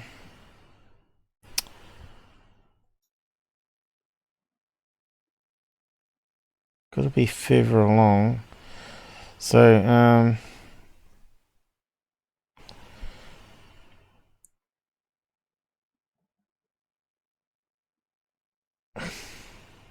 just looking closer, but not.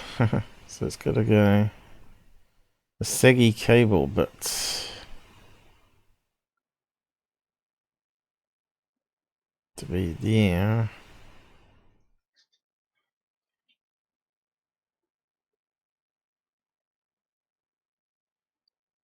Yeah, we're maybe if you've got to the right and gone a bit more closer, that the cables are a bit more straighter from underneath, a bit more. When you're looking, when you're stepping back, that's where you've got the dip in the cable. If you understand what I mean. And that's why they're not matching up when you get closer to it.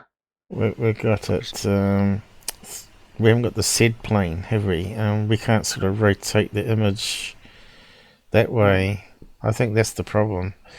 Just trying to wrap my head around it. It's quite complex. You know, you got the SED plane. So if he's moved around like that, right? Now it's starting to look better now, see?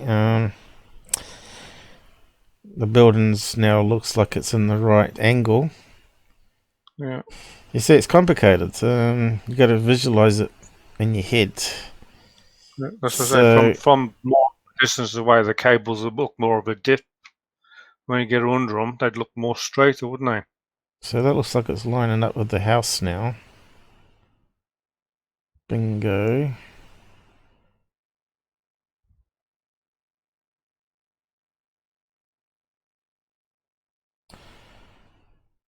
But still, something's not right.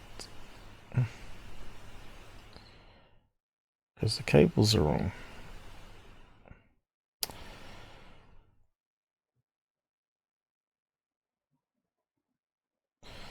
I think, yeah, the set axis is the wrong bits. We've bent it around this way. And we're trying to...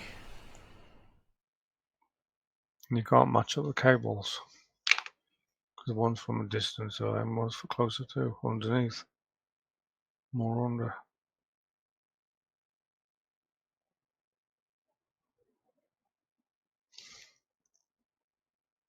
We can't match it up. That's pretty close, I think. But then this building's definitely wrong. Let's try and resize it that way. Then the cable's wrong.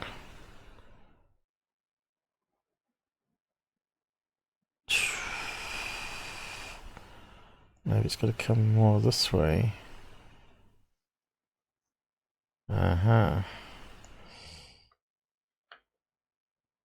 Looking like that bit there.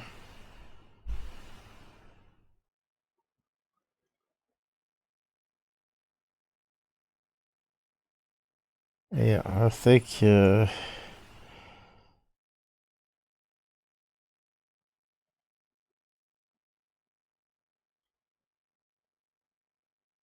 SED thing is wrong again. Looking close though.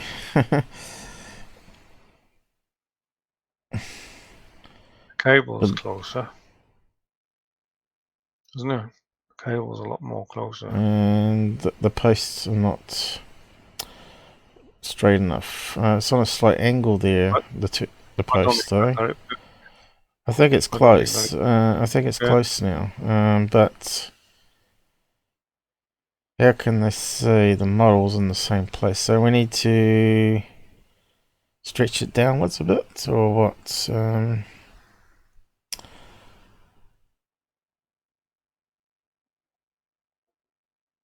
Then upwards. Damn, it's got too big now. Then angle.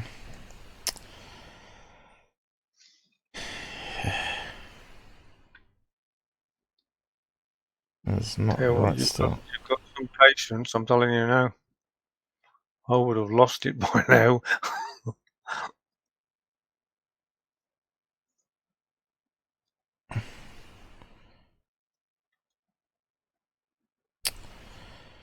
Yeah. I'm sort of losing it too.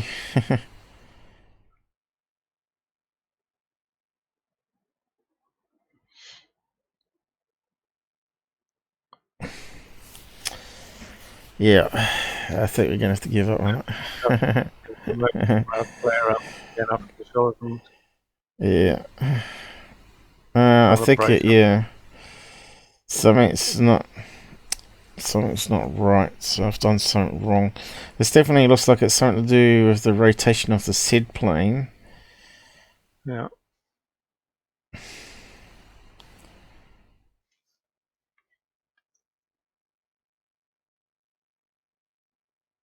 And that's why the original image looked out, right? Can we see in 3D how it rotates around? You see here that these angles are different, right? The post here, the angle of it isn't actually a vertical straight lamppost there, is it? It's actually on a slight lean. Yeah. So I reckon somehow your eyes correct it. So you can see here that hole in the roof line here is bigger. See? Yeah. It's got a big white chunk there. And you can't see it here. The post looks a wee bit thicker here. So obviously he's moved more forward on this one. Yeah, so he's more under the cable. This is why you can't get the cable to match up for a start. No. And you can see here their cables don't match up, right? So somehow they've ignored the cable and they've lined it up on what? The tank? Maybe. Lined it up on the tank, maybe. Yeah, so probably have to see it. I'm not sure if you can do it with the editor, but we've proved that there's no way you can get the cable here. Because it looks wider gap here, right? Wider gap, that's further away. This is definitely closer. It's closer. And he's on a different angle, Z-ways, not X and Y Z. So we can't... So we're trying to think 3D in a 2D world. On that post, by that post that's on the left-hand side there, look at that, right on the way on the right-hand side of that post there. Second picture on that. So you can see how far he's gone around to the right. He's gone a long way around. I can't. Yeah, definitely it's in the SID plane here. That's the difference. Yeah. But yeah, if we look at the sagginess in the cable here, so really you should. What I was doing here when I was lining up the cable rather than forgetting about the house, you can see the models almost lined up in the same location, right? Yeah. When I had the right angle and the SID plane, like, you know, it's very close. Like that. Yeah. And like overlays, exactly, right? But the house is way out here because he's moved around and he's got closer. And that model hasn't moved because if you line up the power cables, you can see the model hasn't moved. So the guy's moved. So you can never ever get a perfect matchup. And almost the angle of the roof is correct there this time. Slightly out, maybe a couple of millimeters. But yeah, I haven't got quite right. You're never going to get it right there. No. Cable or the building. But yeah, it looks to me like the cable's matching up, you know. And where's the object does appear to? There in the middle, wasn't it? Yeah, there it is. Well, I had it lined up before. It does. Looks like it's in the same location. The guy's just moved around. Maybe that's how they proved it, by matching it up with the cable. Anyway, we're going to leave it there. Before we go insane looking at this thing, you can see why the experts probably... spend a lot of time on it. Yeah. Okay, that's closing down. I suppose we got no one watching. Oh, we got two people watching. Okay, whoever's watching, thank you for the last one there. We're just going to end it there, I think, today. What do I have left? So we got to the Trent one. So I reckon it's a model, right? I think these guys that analysed it are correct. Right. Have they overlaid the image here? Look. They have too. They overlaid it like we're trying to do. You can see they got the same. Look, they got the same. The house doesn't line up because he zoomed in and changed the Z axis, right? I should have scrolled down a bit and had a look, but they got exactly the same conclusion I did. But there you go. Just proves I know what I'm doing. Yeah. No matter what you do, you can't match two different 2D images from a 3D world if the person's moving and moving in, because we only got two axes to work with. Oh, there you go. Anyway, you're breaking up really badly. If I talk, you disappear. So yeah, I wanted to go over Linda Moulton Howe's crop circle, but we can leave that for another fun time, I guess. To see, and because what was the one on here? Third phase. Was there anything new on third phase? No, I don't think so. Yeah, it was just Linda Moulton Howe we didn't get to there. Looks like I've looked at most things, but was there anything we missed? Anything? Waste of time. What's that one say? Delta Force SEAL Team Battle. Oh, that's Phil Snyder nonsense, right? As I said, I've got a couple of live streams on that with the FOIA requests that talks about him in a mental hospital and chopping off his own fingers, right? So it's straight away his story wrong about him being shot off by a laser beam by aliens. So yeah, go and check out that episode. So these guys just prove a point that they don't do any research and they ignore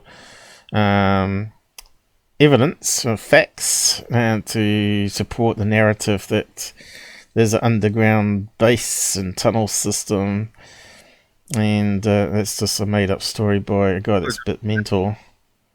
Well, they do it the easy way, don't they? They just have videos that people sent in and just bung them straight up.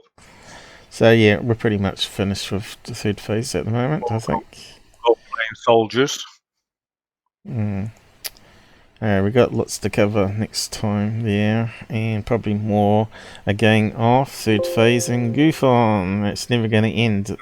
They're sort of taking they're taking the place of Tyler with fantasy and non-factual stuff. Go. Just close down. I still get to do a thumbnail and all that, so, but I'll do that after the show. Still lots to do and chapters. I wouldn't have a clue what I've done now. My brain's gone. Okay, I'll have to figure it out. I'll have a look at it in the morning and sort the other bit out. I'll do my best to try and remember. I think 3 hours sleep has got to me today. Ending we want, not intro, Paul. You're breaking plugs in. Yeah, don't. No, I hear my heart beeped, and then I can't do that. My CPU's mixed out now. Damn it.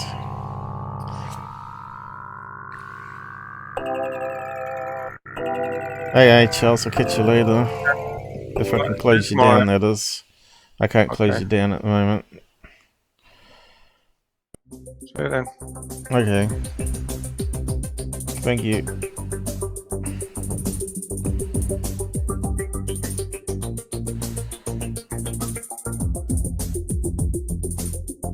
looks like that keeps moving over too.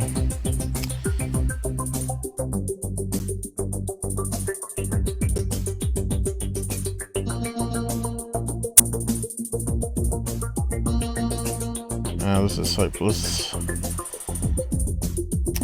I need a faster computer for sure.